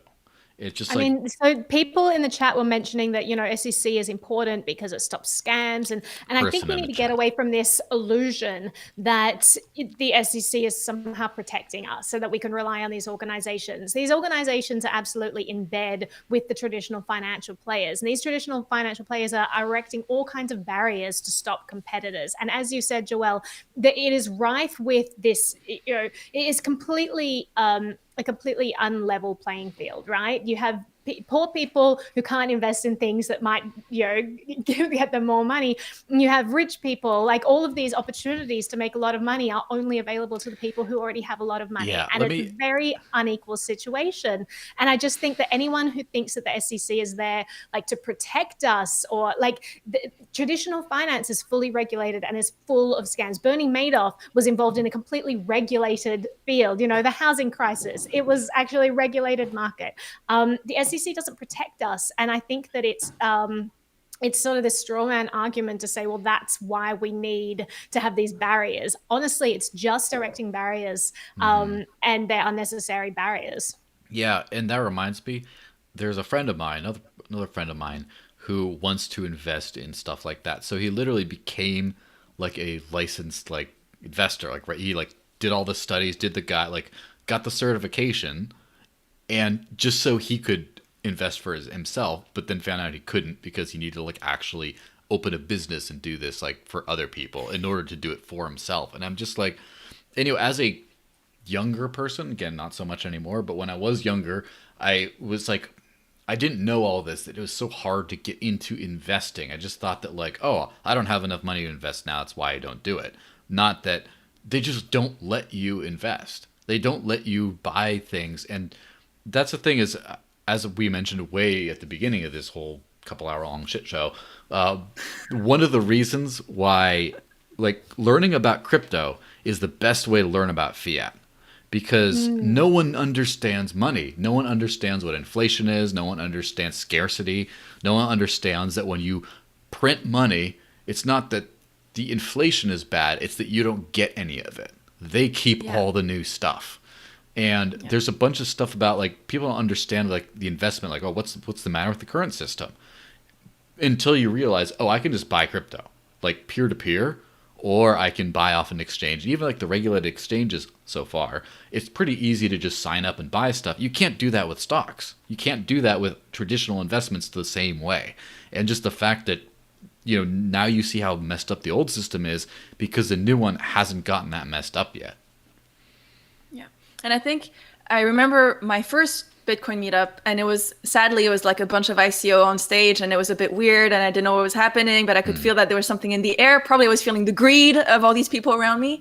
But then I had to wait for another couple meetups until I had like my big eureka moment when I had a beautiful presentation by Amin, who actually was like talking about what is money. And that was like, okay, now we're talking about the real stuff. Now this is interesting. Now this makes me reconsider my whole life and all my decisions and my career and what I'm doing with everything. And now I'm, it's when you talk about the deep, interesting political stuff that you understand that fiat is the largest scam happening around us, and the SEC and the whole paternalistic approach of governments or these institutional bodies supposed to protect us.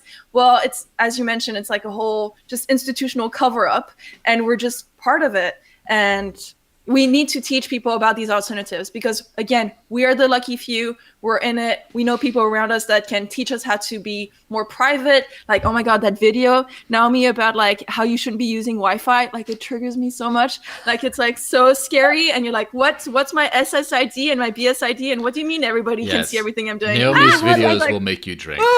I get shouted at for that because I kind of started my brand being like, I'm the happy person that makes things fun. And then as I like learn about things and I get more kind of neurotic about them, then I start putting out videos that are like, you should be absolutely, completely afraid of everything around you. And everyone's like, guys.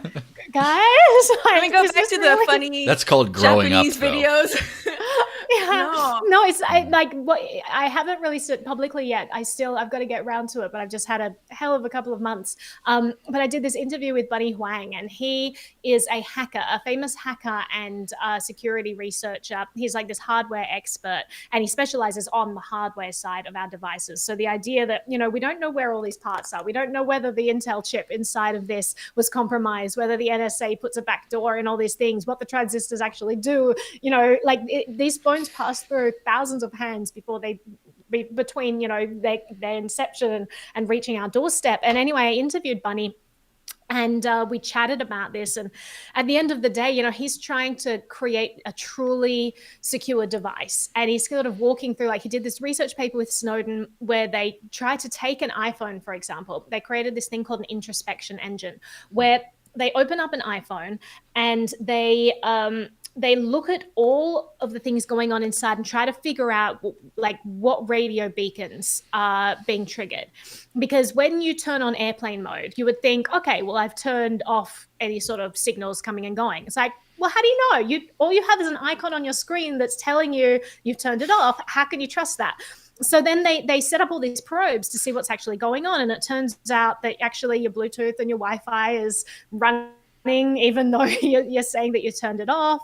And so they decided they wanted to create something that's like this case you can plug your phone into that will sort of be this safety tool for journalists on the job. If you're somewhere where you actually don't want to transmit your location because your life depends on it, it's important to have hardware you can rely on. So they created this introspection engine. They realized that it's so like model specific that it's completely unfeasible to mass market these things because, every time Apple comes out with a new phone, which is like every 6 months and the old one becomes obsolete, and every Android phone option out there, there's so many different phone types. You would have to design a completely different thing. Oh, that's a garage going downstairs. Sorry about the loud noise. But that does shout out, by the way, shout out to Privacy Pros, who I interviewed a few months back, and they sell a bunch of like, crypto backups, like crypto steel type stuff that, it used to be Bill Fodel and now it's Privacy Pros. They also have like Faraday cage bags and Faraday bags and stuff for your phones and stuff because, obviously not a perfect solution, but it does help to be able to completely, go dark at some point. And that's the thing is I really think that it's on a slingshot the other way now. We kind of reached a point in the last few years of peak Orwellian surveillance. Again, this is where Naomi and I might disagree on perspective, not on the facts necessarily, but on the perspective, where she's more gloomy doomy and I'm more, it's all going to be okay. I like to call it realistic. But, Okay. Gloomy doomy. Gloomy I will. doomy. Well, I wanted to kind of. I'm going to add into this because I know what you're saying. You're saying that like we're getting more and better tools to combat this. I'm going to fight against that. So anyway, long story short, the interview with Bunny Huang. So this was the first research paper that they did. I'm all dry. You Now can't he's talk trying like this. now he's trying to create a device from scratch that is truly secure. And he's looking at all the ways to do this. And he's created this initial thing called the precursor, which is not a phone. It's like a precursor to the phone. It's like a dev tool. But I mean, at the end of the day, he's saying like, even this, like this precursor that he developed is not secure under this scenario and this scenario. You know, there are so many holes in our hardware. There are so many attack vectors in our software and our hardware. It's impossible to have completely secure devices. And I think people need to realize that. And does this mean, like, I think we're on the same page, Joelle, in this regard, because does this mean that we give up completely? Absolutely not. You have to understand, like, first of all, what your risk model is. Who are you afraid is tracking you? Is it your stalker ex-boyfriend? Is it the government because you're a whistleblower? Is it that dude in the live chat? Exactly. You got to figure that out. But the second thing is you have to understand how the surveillance apparatus itself works. You have to understand that it's not like this Eye of Sauron that literally is watching everything at all times. They have specific tools they use for specific, apps and conversation methods and digital communications. Once you kind of start to understand how it all works, you can start to protect yourself. Make sure all your communication is done with end-to-end encryption so that if someone wants to spy on you, they have to actually physically attack your device, make it device specific rather than just intercepting communication, which is super easy with all their dragnet capture they have these days. So, try not to use email. Try to use Signal wherever you can instead of writing emails. Even like email is not secure at all. SMS is completely in the clear. Never use SMS if you can, right? And so there are all these layers of how good and how private things are. And once you start to substitute out them and choose the more secure forms, you really do achieve a surprising amount of privacy. On top of that, it's not perfect. You have to realize it's not ever going to be perfect, but it's still possible to really, create a lot of protection for yourself and save yourself a lot of headaches down the line and make it harder for people to track you and spy on you and use things against you in the future, which, could happen. Yeah, well, that's something that's been kind of an encouraging thing is, like, as far as encryption, imagine like 10 years ago how many people were into encryption, or like it's such a weird cypherpunk thing. And then I don't think I was one of the early adopters of using Signal, but like a mid-level or whatever. But I was like, it was me and my libertarian friends. That's it. And then at some point, like I remember when CNN sent their journalist out to interview me about the spending crypto around town, like I saw like the double check mark show up on the message, like, oh, there you too. And then now it's just like random, like, no offense, but boomers, like all of a sudden they're just getting that. I'm like, oh, you too. Oh, you too. Like now it's like I have like one or two people that I know who don't do that. It's like almost everyone. And before it was just like a couple people. It is turning around. People are kind of caring about this stuff.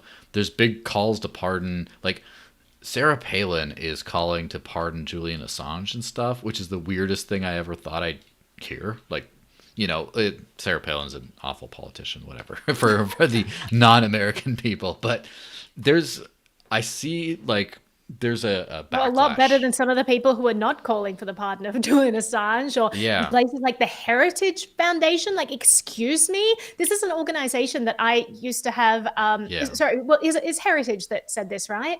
Yes, I saw that. Unfortunately, they're super libertarian organization. They're actually quite conservative. They've always been conservative. They've always been but they've always had a good take on things. Like, I've always appreciated a lot of stuff that comes out of them. And then when they started saying, like, Assange is not someone we should be championing for free speech, he should not be pardoned, I'm just like, wow, they're trash. They completely lost me. Yeah. I will not get behind an organization that doesn't recognize how important the Assange case right now is and how it completely threatens freedom of the press for the world. It's difficult to find a place in the world that has a truly free press, and America's meant to have these constitutional laws protecting it. And this, if they don't recognize that, there's something seriously amiss with that Beltway organization. Yeah, that's one of those reasons why I'm optimistic about stuff is I come from a baseline of extreme pessimism.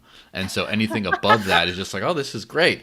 So, for example, I don't believe, like, I used to be a hardcore constitutionalist in my youth, but now that I'm an old man with a creaky back and stuff and arthritis in my fingers or whatever, now I don't believe in the U.S. Constitution anymore. I do believe it's a fantastic starting point, but I believe it's just a piece of paper unless you back it up by making people abide by it. And of course, we see that, like, where I live here in New Hampshire, I've seen many times when people tried to do some nonsense. Like, just a few weeks ago, the city council where I'm at just wanted to pass some, like, stringent mask mandate or some nonsense like that. And a whole bunch of people showed up unanimously in opposition to that thing. A quarter of them were free staters or fellow hardcore libertarian people who moved here, and they just like tabled it and went away. I remember they were going to increase the tolls at the like little toll roads you drive around here, and so many people called and stuff and got angry that the guy who proposed the change actually had a heart attack or something from it. He's like, he got stressed out so much, and they tabled the measure. It's like you have to be ready to come out en masse. That requires such a high level of education. Like, I'm so happy for you that you live in that ecosystem and your own beautiful, beautiful libertarian bubble. And that is only one state in the United States. But when you look at the rest of the world, like, it's not, you don't have that momentum. You don't have that mass critique. The price of liberty just abide. Is eternal vigilance. No, it's I can tell you, being in Europe, having been born and raised in Switzerland and I'm now living in the Netherlands, I've lived in the most conservative, most, law-abiding, government is our king. And it's really, no one goes against government. Like, what? You're saying no, more government. Like, everybody here is like, more regulation is good, more government. So being a libertarian or whatever you want to call it here, which just a person questioning being the a status decent quo, human being, in my opinion. But you're surrounded by squares. Like, all these people are just very happy with what's going on. These countries indeed are very enjoyable and very livable places. They're very nice. Your garbage gets picked up all the time. There's no, your water is potable. We have electricity around the clock. I mean, these are things that you get accustomed to and that you take for granted as well. But again, when the COVID measures are hitting, no one's protesting them. Everybody's like, yes, okay, sure. I'm so sorry for not having my mask on. It's the complete reverse. Of course, there are pockets of people questioning the system, but it's though. Like, I have to say, like, this is where I'm taking the Naomi point of view of like everything sucks. We can't call this the Naomi point of view. I object. Doomy gloomy was nicer. The doomy gloomies. I'm putting on the doomy gloomy glasses.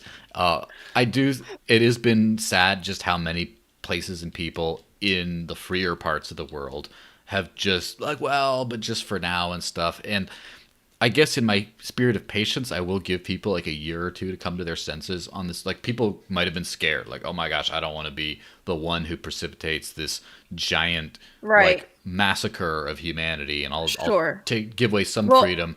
And that's an obviously stupid argument. I never would do that, right? Yeah, but it happens. No politician wants to have Ooh, what's vibrating, guys? Sorry, this is Naomi's not having a party. It's the garage. Okay, but for me, when you see governments like this acting like this, and they see no resistance to them basically ripping everybody's privacy, freedom, calling people in their houses, telling them how they're supposed to quarantine, how you can eat with your loved ones if they're sick. Like, what? It's and then you step a foot outside in Switzerland right now and you're supposed to be under quarantine. It's 10,000 Swiss franc fine. And no one is lifting a finger to say, hey, excuse me, can we just like pause for a second and think of what we're doing here? Well, it's the and you can hypocrisy, isn't it? That's what gets me. It's all of the politicians right now who are not willing to back up their actions and not willing to do the things that they're ordering everyone else to do. The people who are still meeting their family for Thanksgiving and still going out for birthdays and doing all these things after telling everyone else, you know, you cannot do this, you can't do your family things, no unnecessarily travel. They're spreading all this stuff and they're absolutely not willing to do it themselves. I'm sorry, but that's a two-tier system. That's a system where you have some people who create the laws and are above them and the people who are expected to follow them who get no say in them. That is not a society that I want to live in. And it just seems like that's a status quo right now. And as you say, Eleanor, no one is questioning this, you know? Where is the outcry when these politicians, you know, announce to everyone that they have to stay in and not see anyone? And then they're like, I'm just going to go to Miami, just flying down there, seeing my family and 20 of my closest friends at this big party. It's by the pool. It's going to be great. I'm not so sure about the hypocrisy for me, because I guess, I don't know, I don't follow sometimes all the slip-ups of all these people that should be doing these things. For me, it's more, once the government is testing like basically our sheepness, like how far can we go? How far? And I understand that it's like COVID times and we're living in a different situation, but basically all these politicians who have no clue what they're doing, by the way, I studied public policies. Like I see these policies being just like spat into people's faces. It says on one line, it says quarantine yourself, don't go out.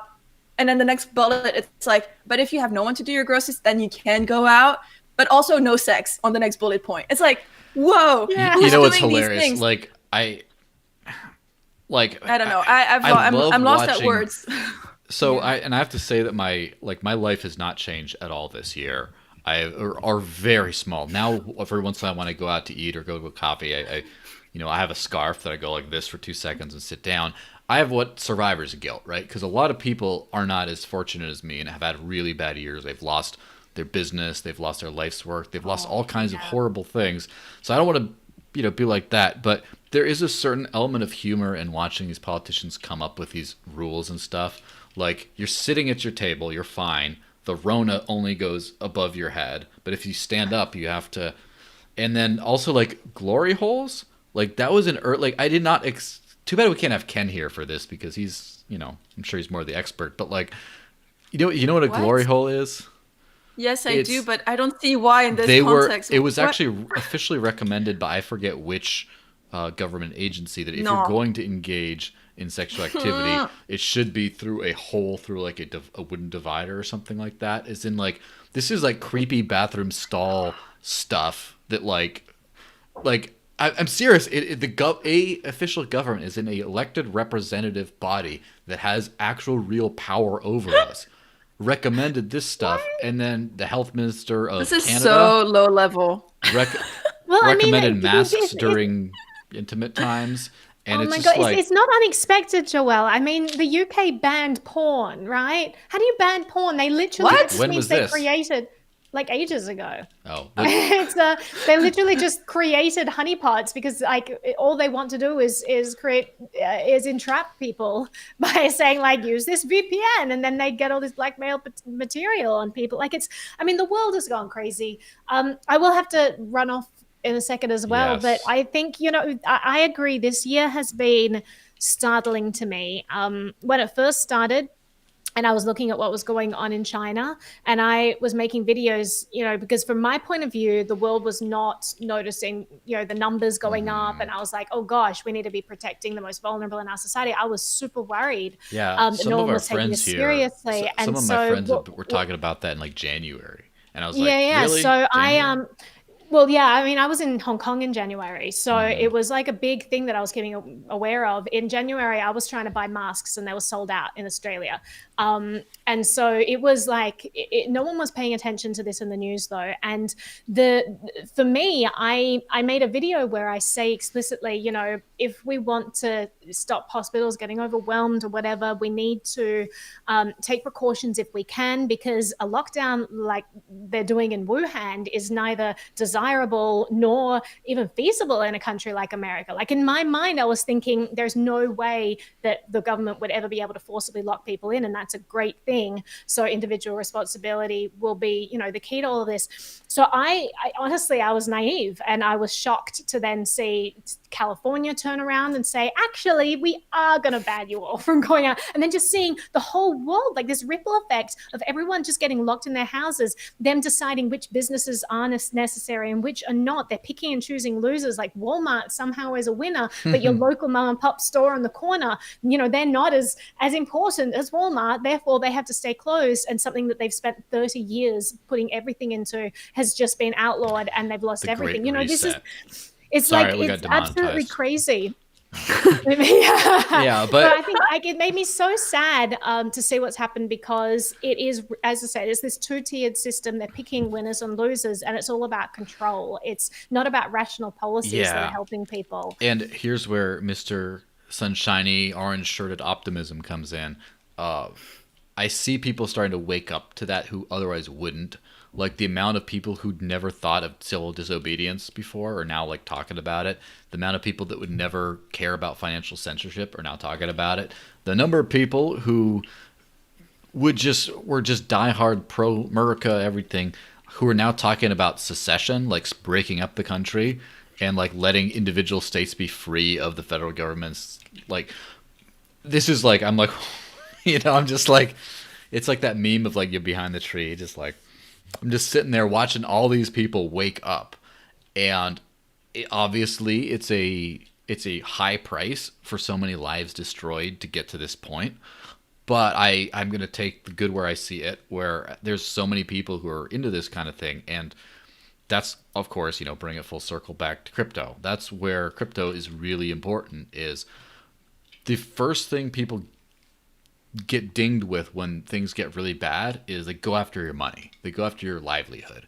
And so many people would be so much more courageous, be like, I don't care, arrest me, lock me up, I'm going to protest. So many people would do that if they thought their family could be fed, if they thought they would just lose all their money and be out on the street. And that's why if you are, running on crypto, if you run your own business, if you do whatever, they can't really do that as much. And that makes you a lot more able to be bold. And the thing is, people see what we do. And one of the best things to happen, there's been a giant exodus I don't know how it's been in Europe relative to stuff, but in the US, there's been a giant exodus from specifically California, Illinois, New York. They've lost, New York's lost hundreds of thousands of people in the last year. Literally, just left the state. Because these are all the statist hellholes that locked down and destroyed. Finance moved to Miami, and tech has moved between Austin and Miami from San Francisco. So, people are voting with their feet, and I am enjoying seeing that. Yeah, it is fantastic. That's, again, fantastic to see. Again, only the lucky few, only the elite can afford to just pack up and go.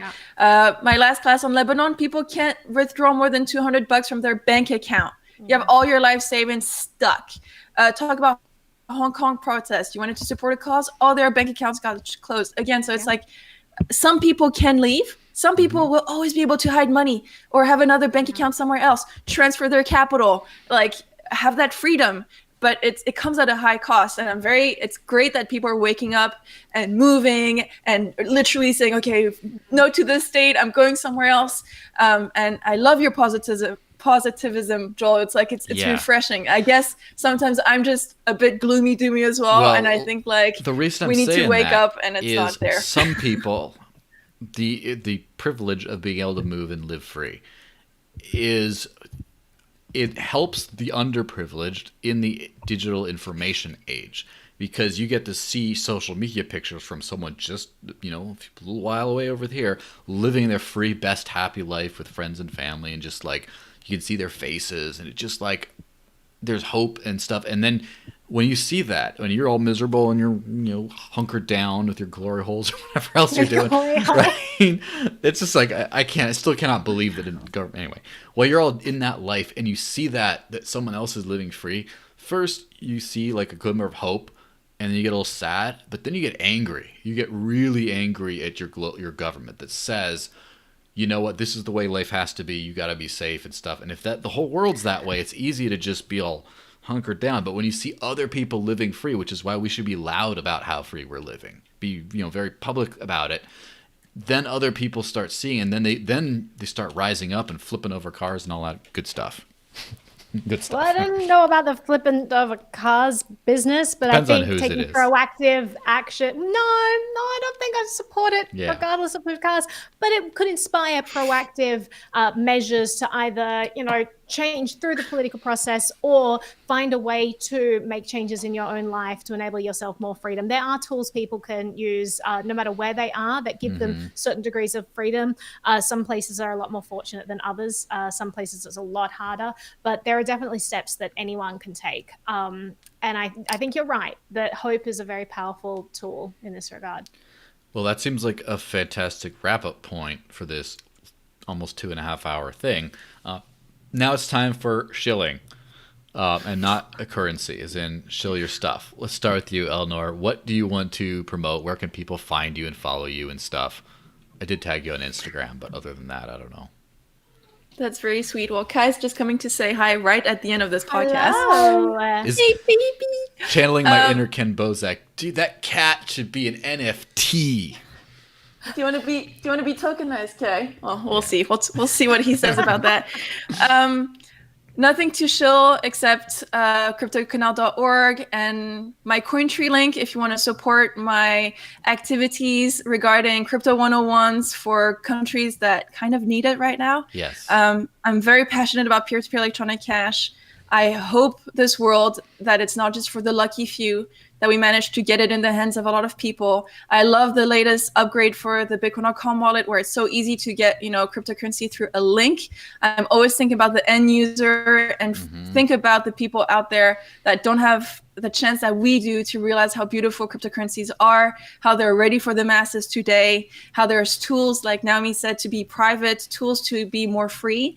So that's how I would leave it here. And thank you so much, Joel, for having me on your show. And it's been just an honor to have this conversation with all of you. As always, it was a great time. What are you shilling, Naomi, other than NBTV, which I see in the background there? NBTV. Is this like backwards or no? It's not. Okay, so I'm just understanding the stream and the screen, so they've mirrored me there. So I'm like, I want to shill VTBN or E if it's Russian. So yeah, I want to shill my channel. You can go to library and search me there, Naomi Brockwell. I would love your support on there. I also have a YouTube channel.